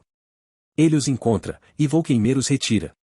Durante todo o inverno, os alemães transportam seus cavalos e trenóis e tanques e caminhões pelas mesmas estradas, comprimindo a neve, transformando em uma capa de gelo lisa e manchada de sangue. E quando abril finalmente chega com odor de serragem e cadáveres, as paredes de neve altas e maciças derretem enquanto o gelo teima em se manter nas estradas, revelando com clareza o sangrento mapa da invasão e um registro da crucificação da Rússia. Em uma noite em Kiev, eles atravessam uma ponte sobre o Dnieper, as árvores em floração e os domos surgindo logo à frente, cinzas voando para todo lado e prostitutas amontoadas nos becos. Em um café, sentam-se a duas mesas de um soldado da infantaria não muito mais velho do que Werner. Ele fita um jornal, os olhos mexendo sem parar, e beberica o café com uma expressão profunda de surpresa. Estupefato. Werner não consegue parar de observá-lo. Finalmente Newman primeiro se inclina. Sabe por que ele tem essa aparência? Werner balança a cabeça. O frio congelou as pálpebras dele. Pobre coitado. Não há serviço de correio. Passam-se meses, e Werner não escreve para a irmã. As mensagens. As autoridades da ocupação decretam que toda casa deve ter uma lista de seus ocupantes pregada na porta. Etienne Leblanc, 62 anos. Mlili. Marie-Laure Leblanc, 15 anos. Marie-Laure se tortura com devaneios de banquetes servidos em longas mesas, travessas de lombo de porco fatiado, maçãs assadas, banana flambada, abacaxis com creme chantilly. Em certa manhã do verão de 1943, ela caminha em direção à padaria sob uma chuva fina. A fila se estende porta afora. Quando Marie-Laure finalmente chega à frente da fila, Madame Rouelle a puxa pelas mãos. Pergunte se ele também pode ler isso, diz a mulher, com suavidade. Por baixo do pão vem um pedaço de papel dobrado. Marie-Laure coloca o pão na mochila e embrulha o papel dentro da mão. Ela entrega o cupom de racionamento, segue direto para casa e tranca a porta atrás de si. Etienne desce arrastando os pés. O que diz o papel, tio? Diz, e Monsieur Droguet quer que sua filha em Saint-Colombe saiba que ele está se recuperando bem. Ela disse que é importante. O que significa? Marie-Laure retira a mochila, vasculha lá dentro e corta um naco grande de pão. Que Monsieur Droguet quer que a filha saiba que ele está bem, diz ela. Nas semanas seguintes, chegam mais notas. Um nascimento em Saint-Vincent. Uma avó à morte em Lamare. Madame Gardinier, em La Rabinais, quer que o filho saiba que ela o perdoa. Se há mensagens secretas ocultas nessas missivas, se o Monsieur Fayot teve um ataque cardíaco e morreu em paz, isso significa o explodir a estação de entroncamento de trens em René. Etienne não é capaz de dizer. O importante é que há pessoas escutando, que os cidadãos comuns devem ter rádios, que eles precisam de notícias uns sobre os outros. Ele nunca deixa casa, não vê ninguém, com exceção de Marie-Laure, e ainda assim foi arrastado para o centro de uma rede de informações. Ele liga o microfone, lê os números e depois as mensagens. Ele as transmite em 6 faixas diferentes, dá instruções para a próxima transmissão e põe para tocar um pouco de um disco antigo. No total, tudo dura no máximo 6 minutos. Tempo demais. Tem quase certeza, tempo demais. Mesmo assim, não aparece ninguém. Os dois sinos não tocam. Nenhuma patrulha alemã sobe as escadas aos socos e empurrões para dar alguns disparos nas cabeças deles. Embora as tenha memorizado, na maior parte das noites Marie-Laure pede que Etienne leia para ela as cartas do pai. Na noite de hoje, ele está sentado na beirada da cama dela. Hoje vi um carvalho disfarçado de castanheira. Sei que você vai fazer a coisa certa. Se algum dia quiser entender, procure pelo interior da casa de Etienne, dentro da casa. O que o senhor acha que ele quer dizer quando escreve o dentro da casa? Voltamos a isso tantas vezes, Marie. O que o senhor acha que ele está fazendo exatamente agora? Dormindo, querida. Tenho certeza. Ela vira para o lado, e ele a cobre até os ombros com a colcha, sopra a vela e fita os telhados e chaminés em miniatura da maquete aos pés da cama. Surge uma recordação, Etienne estava em um campo a leste da cidade com o irmão. Era verão, os vagalumes apareciam em Saint-Malo, e o pai deles ficava muito entusiasmado, fabricando redes com cabos compridos para os filhos e dando a eles potes de vidro cujas tampas tinham fechos de arame, e Etienne e Henri corriam pela grama alta enquanto os vagalumes voavam, acendendo e apagando, sempre para longe do alcance deles, como se a terra estivesse queimando devagar e eles fossem centelhas liberadas pelas pisadas dos garotos. Henri queria colocar muitos vagalumes na janela, assim os navios poderiam avistar seu quarto a vários quilômetros de distância. Se há vagalumes neste verão, eles não dão o ar de sua graça na rua Valborel. Aparentemente, só há silêncio e sombras. O silêncio é o fruto da ocupação, e está suspenso nos galhos, jorra das calhas. Madame Guiboux, mãe do sapateiro, saiu da cidade. Assim como a idosa Madame Blanchard. Tantas janelas estão às escuras. É como se a cidade tivesse se tornado uma biblioteca de livros escritos em uma língua desconhecida, as casas, em grandes prateleiras com volumes ilegíveis, todas as luminárias apagadas. No entanto, existe uma máquina no sótão que está em funcionamento de novo. Uma centelha na noite. Um ruído abafado sobe da ruela, e Etienne espreita pelas venezianas do quarto de Marie-Laure, do alto do 6º andar, e vê o fantasma de Madame Manec de pé ao luar. Ela estende uma das mãos, e pardais aterrissam, um atrás do outro, nos braços da velha senhora, que os abriga sob o casaco. Loudenvielle. Os Pirineus brilham. Uma lua áspera se destaca no cume como se estivesse empalada. O sargento Mor von Rumpel pega um táxi sob o luar prateado rumo a um comissariate, onde se encontra com um capitão de polícia que possui o hábito de afagar o considerável bigode com os dedos indicador e médio da mão esquerda, repetidamente. O policial francês prendeu alguém. Uma pessoa arrombou o chalé de um proeminente doador que tem ligações com o Museu de História Natural de Paris, e o assaltante foi detido com uma mala de viagem cheia de pedras preciosas. Ele aguarda durante um bom tempo. O capitão examina as unhas da mão esquerda, depois da direita, depois da esquerda novamente. Von Rumpel se sente debilitado esta noite, até mesmo enjoado. O médico afirma que os tratamentos acabaram, que atacaram o tumor e agora precisam esperar, mas em algumas manhãs ele não consegue nem ficar de pé após terminar de amarrar os cadarços. Um automóvel se aproxima. O capitão sai para o receber. Von Rumpel observa pela janela. Do banco traseiro, 2 policiais aparecem com um homem de aparência frágil vestido com um terno bege, com um hematoma roxo vivo no olho esquerdo. Mãos algemadas. Gotas de sangue no colarinho. Como se tivesse acabado de interpretar o vilão de um filme. Os policiais conduzem o prisioneiro para dentro enquanto o capitão retira uma bolsa do porta-malas do carro. Von Rumpel tira as luvas brancas do bolso. O capitão fecha a porta do escritório, coloca a mala sobre a mesa e fecha as persianas. Inclina a cúpula do abajur da mesa. Vindo de uma sala em algum ponto mais distante, Von Rumpel consegue ouvir o som de uma cela ser fechada. Da maleta, o capitão retira uma caderneta de endereços, uma pilha de cartas e um estojo de pó de arroz. Em seguida, arranca um fundo falso e retira de dentro 6 pacotes de veludo. Ele os desembrulha, um de cada vez. O primeiro contém 3 maravilhosas amostras de berilo, cor-de-rosa, largos, hexagonais. Dentro do segundo, há apenas um aglomerado de amazonita verde-água, com suaves estrias brancas.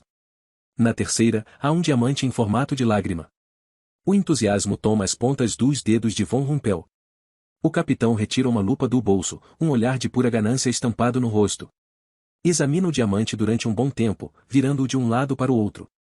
Pela mente de Von Rumpel navegam visões do Führermuseum, estantes expositoras cintilantes, caramanchões com pilares, joias em vitrines, e ainda algo mais, um poder discreto, como baixa voltagem, emanando do diamante.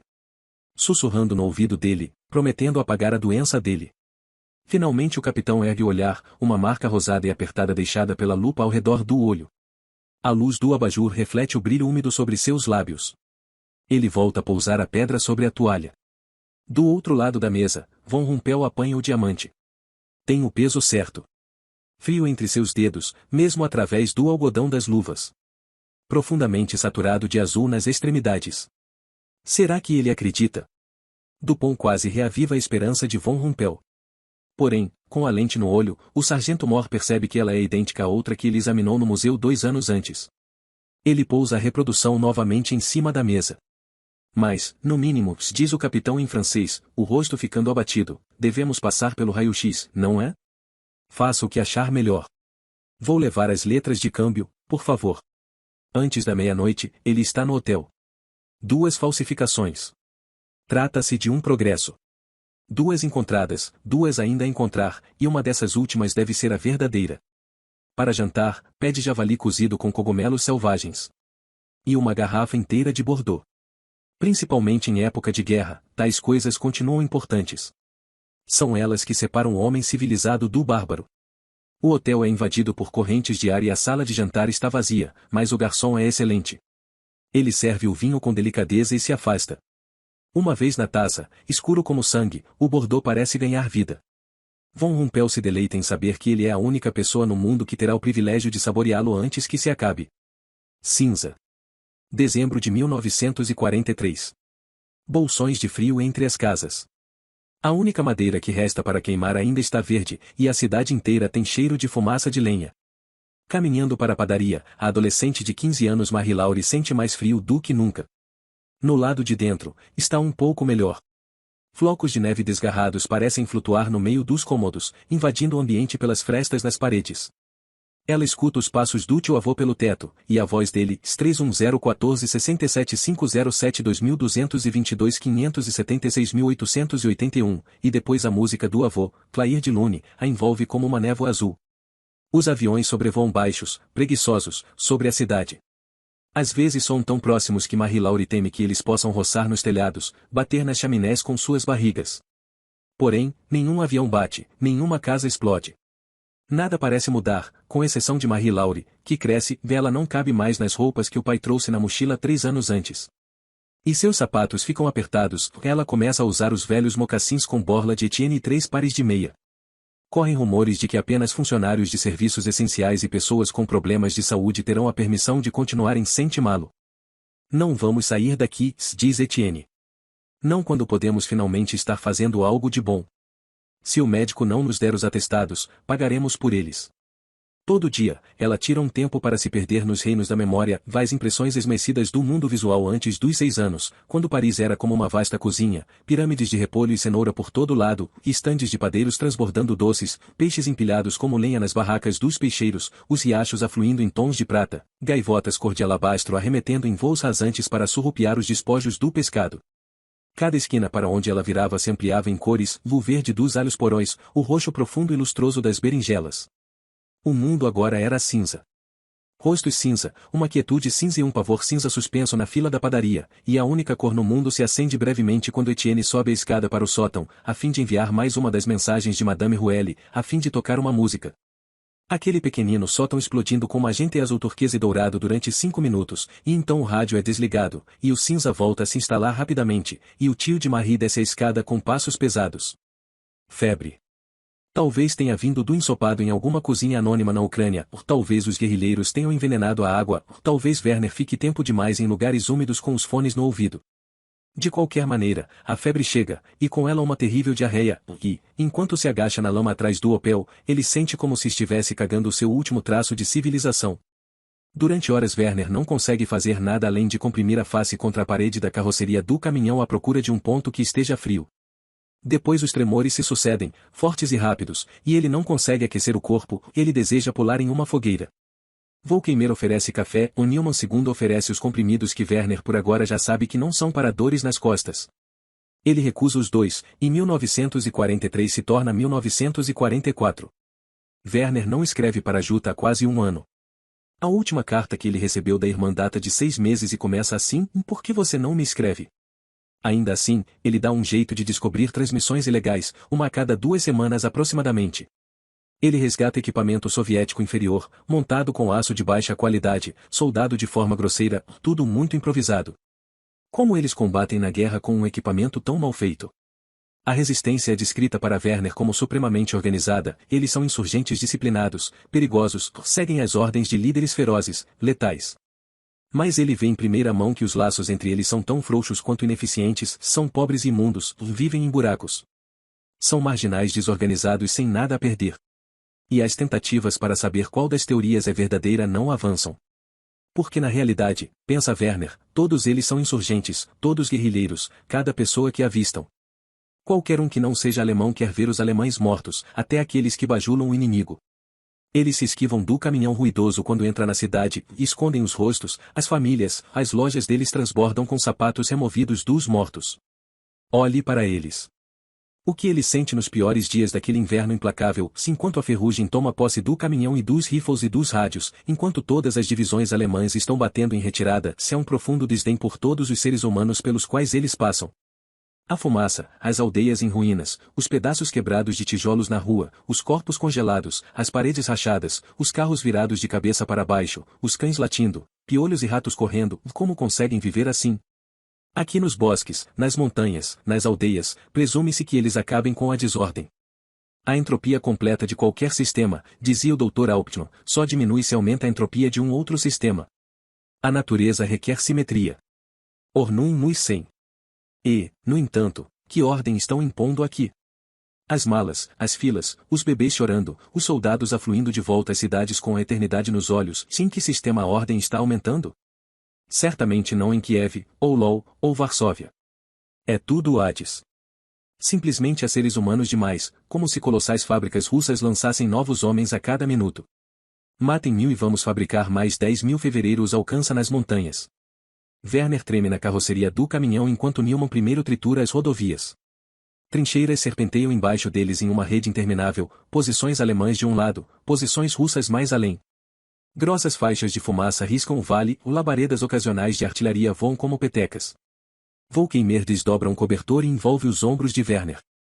O sangue jorra dentro dele para frente e para trás como mercúrio, e fora das janelas, em um vão no meio da neblina, a rede de trincheiras e artilharia se revela claramente por um momento, e Werner sente que está fitando os circuitos de um imenso rádio, cada soldado lá embaixo como um elétron flutuando em sua trajetória particular, com tão pouco livre-arbítrio sobre seu próprio destino quanto um elétron. Depois eles fazem uma curva, e ele sente apenas a presença de Volkeimer perto dele, um entardecer frio além da janela, ponte após ponte, colina após colina, descendo sem parar. O luar metálico, fragmentado, se desfragmenta pela estrada, e vê-se um cavalo branco mastigando em um campo, e um holofote varre o céu, e na janela acesa de uma cabana na montanha, por um centésimo de segundo quando passam por ali roncando, Werner vê Jutta sentada a uma mesa, as faces brilhantes de outras crianças ao redor dela, o bordado de Frau Helena em cima da pia, os cadáveres de dezenas de crianças empilhados em um cesto ao lado do fogão. A terceira pedra. Ele se encontra em um chantier perto de Amiens, ao norte de Paris. A casa antiga e espaçosa geme na escuridão.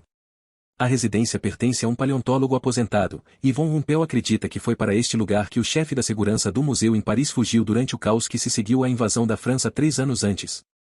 Um lugar tranquilo, isolado pelos campos, envolvido por cercas vivas. Ele sobe uma escada até a biblioteca. Uma estante de livros foi esvaziada, o cofre está atrás dela. O arrombador da Gestapo é bom, e ele utiliza um estetoscópio, não se preocupe em usar uma lanterna. Em poucos minutos, o cofre está aberto. Uma velha pistola, uma caixa de certificados, um monte de moedas de prata embaçadas. E, dentro de uma caixa de veludo, um diamante azul em formato de lágrima. O coração vermelho dentro da pedra se revela por um segundo, torna-se inteiramente inacessível no seguinte. Dentro de Von Rumpel a esperança se entrelaça com o desespero, ele está quase lá. A sorte está a seu favor, não está? Mas ele sabe antes de colocá-lo sob o abajur. O mesmo júbilo se despedaçando dentro dele. O diamante não é genuíno, também este é trabalho de Dupont. Ele encontrou todas as 3 falsificações. Toda a sorte foi usada. O médico diz que o tumor está crescendo novamente. As perspectivas quanto à guerra estão em queda brusca, a Alemanha bate em retirada na Rússia, atravessando a Ucrânia, para cima do tornozelo da Itália. Não demora muito, e todos no Insatzab Reisleiter Rosenberg, os homens que se dividem para percorrer o continente em busca de bibliotecas ocultas, textos sagrados guardados secretamente, pinturas impressionistas escondidas, receberão armas e serão enviados para a frente de batalha. Inclusive von Rumpel. O portador da pedra viverá para sempre. Ele não pode desistir. E, ainda assim, suas mãos ficam muito pesadas. A cabeça dele parece uma pedra. Uma no museu, uma na casa de um doador do museu, uma enviada com um chefe da segurança. Que tipo de homem eles escolheriam para ser o terceiro a carregá-la? O homem da Gestapo observa, a atenção dele voltada para o diamante, a mão esquerda na porta do cofre. Não pela primeira vez, von Rumpel pensa no extraordinário cofre de joias do museu. Como um quebra-cabeças em forma de caixa. Em todas as suas viagens, nunca viu nada parecido. Quem o teria concebido? A ponte. Em uma aldeia francesa ao sul de Saint-Malo, explode um caminhão alemão que atravessava uma ponte. 6 soldados morrem. A responsabilidade recai sobre os terroristas. Noite neblina, sussurram as mulheres que aparecem para ver se Marie-Laure está bem. Para cada Kraut perdido, eles vão matar 10 dos nossos. Policiais batem de porta em porta exigindo que todo homem fisicamente saudável os acompanhe para trabalhar por um dia. Escavar trincheiras, descarregar vagões em estradas de ferro, empurrar carrinhos de mão com sacos de cimento, construir obstáculos contra invasores em um campo ou uma praia. Todo mundo que for capaz é obrigado a trabalhar para fortalecer a muralha do Atlântico. Etienne permanece de pé piscando na entrada da porta com os atestados médicos na mão. O vento frio o acertando enquanto ondas de medo penetram na casa. Madame Ruelle sussurra que as autoridades da ocupação estão pondo a culpa pelo ataque em uma complexa rede de transmissões radiofônicas anti-ocupação.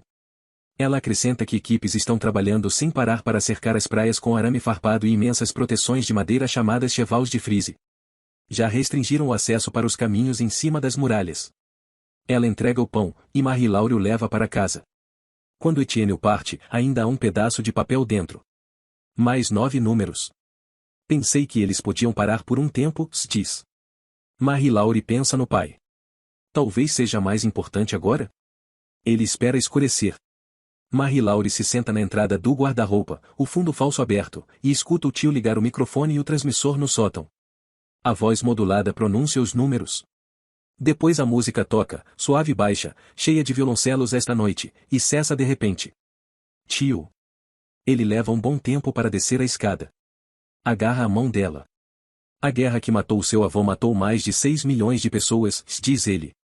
1 milhão só de rapazes franceses, a maioria mais jovem do que eu na época. 2 milhões no lado dos alemães. Se os mortos marchassem em uma fila indiana, por 11 dias e 11 noites eles passariam pela nossa porta. O que estamos fazendo não é rearrumar sinais de trânsito, Marie. Não é como colocar uma carta na caixa de correio errada. Esses números, eles são mais do que números. Você entende? Mas nós somos os mocinhos. Não é, tio? Espero que sim. Espero que sim. Rue des Patriarches. Von Rumpel entra em um prédio de apartamentos do 5º arrondissement. No primeiro andar, a senhoria, com um sorriso afetado, apanha um maço de cupons de racionamento que ele oferece e os enterra dentro do hobby. Gatos sobem nos tornozelos dela. Atrás da mulher, um apartamento decorado em excesso exala odores de maçã podre, confusão, velhice. Quando eles partiram, madame? Verão de 1940, diz em tom contrariado. Quem paga o aluguel? Não sei, monsieur. Os cheques vêm do Museu de História Natural? Não sei dizer. Quando foi a última vez que alguém veio? Ninguém vem. Os cheques são enviados pelo correio. De onde? Não sei. E ninguém entra ou sai do apartamento. Não desde aquele verão, diz ela, e recua com seu rosto de abutre e unhas de abutre para a escuridão cheia de odores. Von Rumpel sobe. Uma única tranca no 4º andar assinala o apartamento do chaveiro. Lá dentro, as janelas estão cobertas com compensados de madeira, e uma luz perolada e abafada vaza dos nós da madeira. Como se ele tivesse entrado em uma caixa escura dentro de uma coluna de pura luz. Armários pendem abertos, almofadas de sofá pousam ligeiramente tortas, uma cadeira de cozinha tombada para o lado. Tudo indica uma saída apressada, uma busca rigorosa ou ambos. Uma beirada preta de musgo circunda o vaso sanitário no local onde a água vazou. Ele examina o quarto, o banheiro, a cozinha, um tanto de esperança cruel e implacável cintilando dentro dele, vice. Em cima de uma bancada de trabalho estão pequeninos bancos, pequeninos lampiões, pequeninos trapezoides de madeira polida. Um torno pequeno, uma caixinha de pregos, frasquinhos de cola muito endurecida. Ao lado da bancada, por baixo de um pano de proteção, uma surpresa, um modelo complexo do quinto arrondissement. Os prédios não estão pintados, mas afora isso são extremamente ricos em detalhes. Venezianas, portas, janelas, ralos de chuva. Nenhuma pessoa. Isso é um brinquedo? No armário do quarto, estão pendurados alguns vestidos de menina corroídos pelas traças e um suéter com bordados de cabras mastigando flores. Pinhas empoeiradas estão alinhadas no parapeito da janela, ordenadas da maior para a menor. No chão da cozinha, tiras adesivas de fricção foram pregadas no assoalho. Um local de calma disciplina. Calma. Ordem.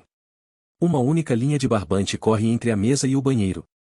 Um relógio de pé parou de funcionar e não tem o vidro do mostrador.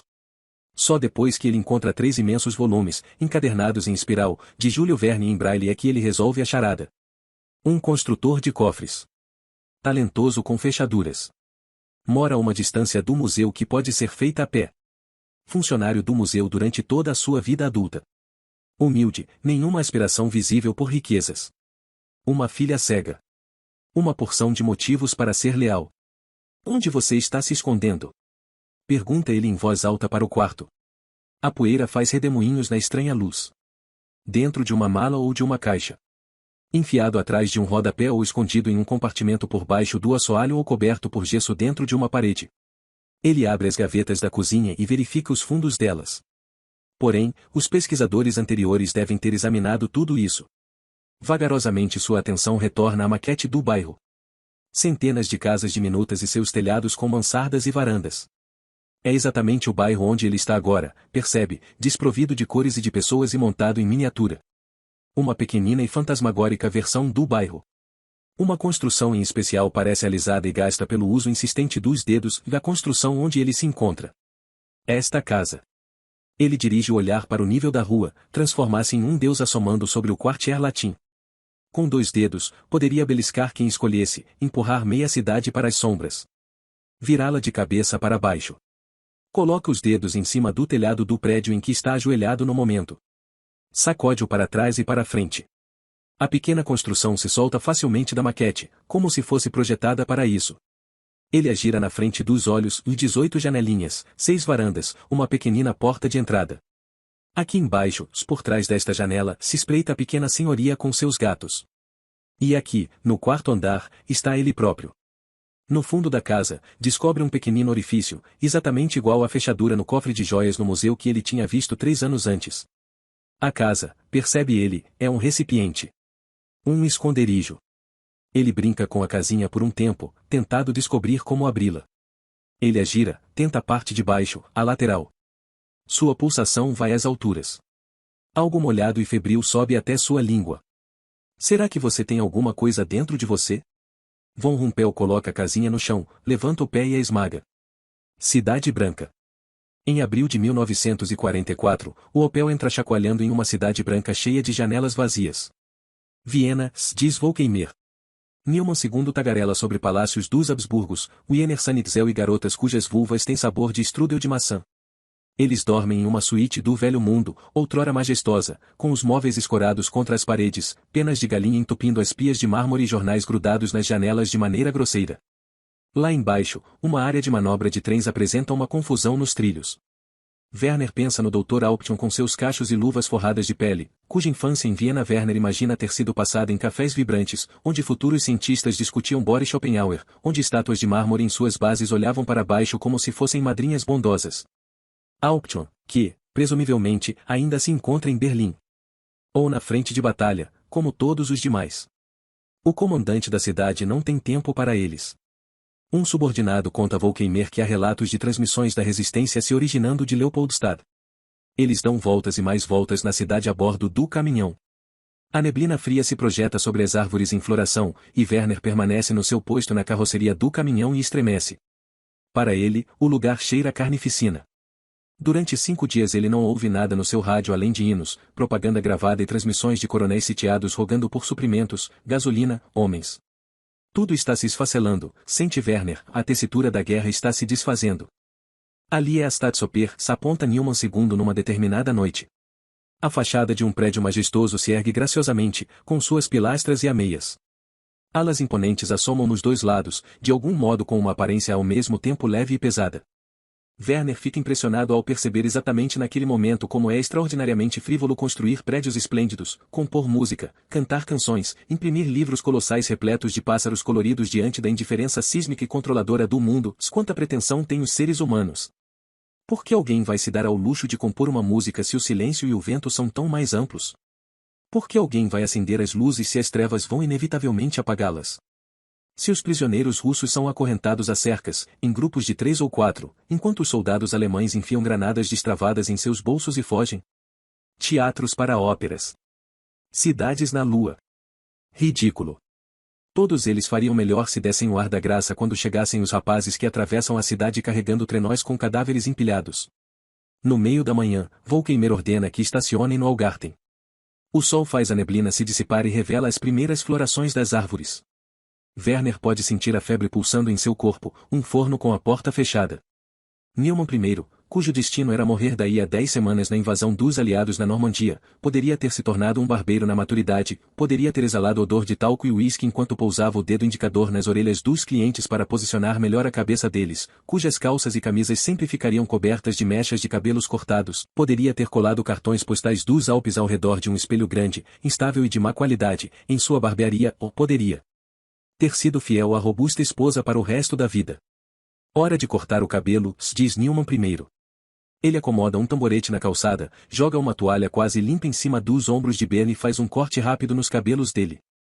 Werner encontra uma estação de rádio pública tocando valsa e posiciona o alto-falante na porta traseira aberta do Opel para que todos possam ouvir. Newman I corta o cabelo de Ben, depois de Werner, depois o de Newman II, que tem forma de cuia. Werner observa Volkeimer acomodar-se no tamborete e fechar os olhos quando se inicia um valsa especialmente lamuriosa. Volkeimer, que já matou até agora uma centena de homens no mínimo, provavelmente mais, entrando nas patéticas cabanas de onde se originam as transmissões de rádio, caminhando de modo sorrateiro, com suas botas confiscadas, por trás de algum ucraniano esquelético com fones no ouvido e um microfone nos lábios, e dando-lhe um tiro na nuca, e depois voltando para o caminhão a fim de mandar Werner recolher o transmissor, dando a ordem de maneira tranquila, sonolenta, mesmo quando há pedaços do homem no transmissor. Volkeimer, que sempre se certifica de que há comida para Werner, que lhe traz ovos, que compartilha sua sopa, cuja afeição por Werner se mantém aparentemente inabalável. O Algarten se revela um local de busca difícil, cheio de ruas estreitas e prédios de apartamentos altos. As transmissões ao mesmo tempo que atravessam os prédios também são refratadas por eles.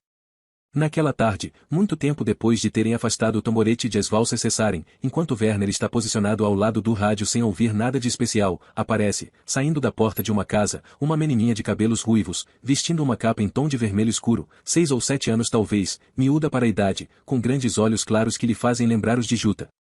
Ela atravessa a rua correndo até o parque e fica brincando lá, sozinha, embaixo das árvores em floração, enquanto a mãe permanece na esquina roendo as pontas dos dedos. A criança sobe no balanço e se lança para frente e para trás, impulsionando as pernas, sob observá-la abre alguma brecha na alma de Werner. Isso é a vida, pensa ele, é por isso que vivemos, para brincar assim em um dia quando o inverno finalmente está recolhendo suas garras. Ele aguarda a volta de Newman II por trás do caminhão, esperando que ele diga algo grosseiro, para estragar a cena, mas ele não faz isso, tampouco Bern, talvez os dois nem a vejam, talvez este único exemplo de pureza escape da profanação que eles provocam, e a menina canta ao balançar, uma música que Werner reconhece, uma música com uma contagem que as meninas costumavam cantar na casa das crianças quando pulavam corda, eis, svei, polisei, drei, vier, officier, e como ele gostaria de se juntar a ela, empurrá-la cada vez mais alto, cantar o fun, seis, altiex, sieben, ast, gute Nacht. Então, a mãe da menina grita algo que Werner não consegue ouvir e toma a mão da filha. Elas viram a esquina, a pequena capa de veludo esvoaçando para trás, e desaparecem. Nem uma hora mais tarde, ele capta algo se debatendo no meio da estática, uma transmissão simples em alemão com sotaque suíço. Ponto 9, transmitindo em 1600, aqui é KX46, está me ouvindo? Ele não entende tudo. Então Sammy. Werner atravessa a praça e sintoniza ele próprio o segundo rádio. Quando falam novamente, ele faz a triangulação e insere os números na equação, depois olha para cima e vê, a olho nu, o que se parece muito com o cabo de uma antena descendo pela lateral de um prédio ladeando a praça. Tão fácil. Os olhos de Volkeimer já se avivaram, um leão capturando o odor. Como se ele e Werner mal tivessem necessidade de falar para se comunicarem. Está vendo o cabo descendo ali? Pergunta Werner. Volkeimer perscruta o edifício com o binóculo. Naquela janela? Isso. Não é muito cheio aqui? Todos esses prédios? É aquela janela, responde Werner. Eles entram. Werner não ouve nenhum tiro. 5 minutos depois, eles o chamam até um apartamento no 5º andar revestido de papel de parede com um padrão floral estonteante. Ele espera ser chamado para cuidar do equipamento, como de hábito, mas não há nada de nenhum cadáver, nenhum transmissor, nem mesmo um aparelho simples de recepção. Apenas luminárias enfeitadas, um sofá bordado e o espalhafatoso papel de parede rococó. Levante as tábuas do assoalho, ordena Volkeimer. Após Newman II levantar diversas delas e espiar o que havia embaixo, fica claro que a única coisa sob o assoalho é crina de cavalo colocada décadas atrás para isolamento. Um outro apartamento, talvez? Um outro andar. Werner atravessa um quarto, desliza a janela para abri-la inteiramente e averigua uma varanda de ferro.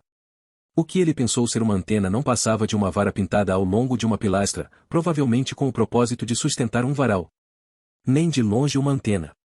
Porém, ele tinha ouvido uma transmissão. Não tinha. Ele sente uma dor alcançar a base de seu crânio. Entrelaça as mãos atrás da cabeça e se senta na beirada de uma cama desfeita e olha as roupas em volta, uma combinação dobrada no encosto de uma cadeira, uma escova de cabelo com cabo de estanho na escrivaninha, filas de pequeninos potes e frascos foscos em uma penteadeira, tudo indistintamente feminino para ele, misterioso e confuso, da mesma maneira como a mulher de Erci Adler o deixou confuso 4 anos antes, quando ela levantou a saia e se ajoelhou na frente daquele enorme rádio. O quarto de uma mulher. Lençóis amarrotados, um aroma de hidratante corporal no ar e a fotografia de um rapaz, sobrinho? Amante? Irmão? Na penteadeira. Talvez os cálculos dele estivessem errados. Talvez o sinal tenha se espalhado pelos edifícios. Talvez a febre tenha tumultuado o seu juízo. No papel de parede à sua frente, as rosas parecem dançar, rodopiar, mudar de lugar. Nada. Grita Volkeimer do outro cômodo. Nada, grita Bern de volta. Em algum universo alternativo, fica imaginando Werner, esta mulher e Frau Helena poderiam ter sido amigas. Uma realidade mais agradável do que esta aqui. E então ele vê, pendurado na maçaneta, um quadrado vermelho escuro de veludo, o capuz grudado, uma capa de criança, e naquele exato momento no outro quarto de vestir, Newman II solta um berro como um gargarejo agudo e surpreso, e há um único tiro, e depois o grito de uma mulher, mais tiros, e Volkeimer passa apressado, correndo, e os outros o seguem, e eles encontram Newman II de pé em frente a um armário com ambas as mãos no rifle e o cheiro de pólvora por todo lado. No chão jaz uma mulher, um braço arremessado para trás como se lhe tivessem recusado uma dança, e dentro do armário não há um rádio, mas uma criança sentada no fundo com uma bala na cabeça. Seus olhos redondos estão abertos e úmidos, e a boca está esticada para trás formando uma expressão oval de surpresa. É a menina do balanço, e ela não pode ter mais do que 7 anos. Werner espera para ver se a criança vai piscar. Pisque, pensa ele, pisque, pisque, pisque. Volkeimer já está fechando a porta do armário, embora ela não feche completamente, já que o pé da menina está para fora, e Beren está cobrindo a mulher na cama com um cobertor, e como é que Newman II não conseguiu perceber, mas é claro que não, porque é assim que as coisas são para Newman II, para todo mundo nesta unidade, neste exército, neste mundo, eles fazem o que mandam, ficam amedrontados, andam por aí preocupados apenas consigo mesmos. Quem não é assim? Newman I sai apressado, algo rançoso no olhar. Newman II está imóvel com um novo corte de cabelo, os dedos tamborilando a esmo no cabo do rifle. Por que elas se esconderam? Pergunta ele. Volkeimer empurra o pé da menina delicadamente para dentro do armário de novo. Não há nenhum rádio aqui, diz ele, e fecha a porta. Filetes de náusea sobem pela traqueia de Werner. Do lado de fora, os lampiões da rua tremulam ao vento tardio. Nuvens vindas do oeste passam sobre a cidade. Werner sobe no opel, sentindo como se os prédios estivessem se inclinando sobre ele, cada vez mais altos e envergados. Ele se senta com a testa contra os consoles de escuta e vomita entre os sapatos. Na verdade, crianças, matematicamente, toda luz é invisível. Bern entra e fecha a porta, e o opel ganha vida, inclinando-se ao virar uma esquina, e Werner sente as ruas se acercando ao redor dele, girando lentamente em uma espiral envolvente, em cujo centro o caminhão vai girar, afundando cada vez mais. 20.000 léguas submarinas. No chão do lado de fora da porta do quarto de Marie Laure, um grande pacote embrulhado em papel de jornal e barbante. Feliz 16º aniversário, diz Etienne da escadaria. Ela rasga o papel. 2 livros, um sobre o outro. Passaram-se 3 anos e 4 meses desde que o pai deixará Saint-Malo. 1224 dias. Passaram-se quase 4 anos desde que ela lera algo em braille, e, ainda assim, as letras voltam à memória dela como se tivesse lido ontem mesmo. Júlio. Verne. 20. 1000 léguas. Parte 1. Parte 2. Ela se joga no colo do tio-avô e pendura os braços em torno do pescoço dele. Você disse que nunca tinha terminado. Pensei que, em vez de ler para você, talvez você possa ler para mim? Mas como? Monsieur Ebrard, o livreiro. Mesmo quando nada está disponível. E os livros são tão caros. Você fez uma porção de amigos nesta cidade, Marie-Laure. Ela se estica no chão e abre a primeira página. Vou começar a ler tudo de novo. Desde o princípio. Perfeito. Capítulo 1, Cela lê. Um rochedo em movimento. O ano de 1866 foi marcado por um estranho acontecimento, uma ocorrência inexplicável, que sem dúvida permanece presente na memória de todos. Ela lê apressada as primeiras 10 páginas, a história voltando, uma curiosidade mundial acerca do que deve ser um monstro marinho mítico, o famoso biólogo marinho professor Pierre Aronnax se lançando para descobrir a verdade. Trata-se de um monstro ou de um rochedo se deslocando? Alguma outra coisa? Em outra página, Aronnax vai mergulhar do parapeito da fragata, ou não muito tempo depois, ele e o arpoador canadense Ned Land se encontrarão dentro do submarino do Capitão Nemo. Além da janela coberta com papelão, gotas de chuva caem de um céu tingido de prata. Uma pomba cisca na sarjeta gritando HU. Lá na enseada, um esturjão dá um único salto, como um cavalo prateado, e desaparece. Telegrama. Um novo comandante da guarnição chegou na Costa da Esmeralda, um coronel. Bem composto, esperto, eficiente. Ganhou medalhas em Stalingrado. Usa um monóculo.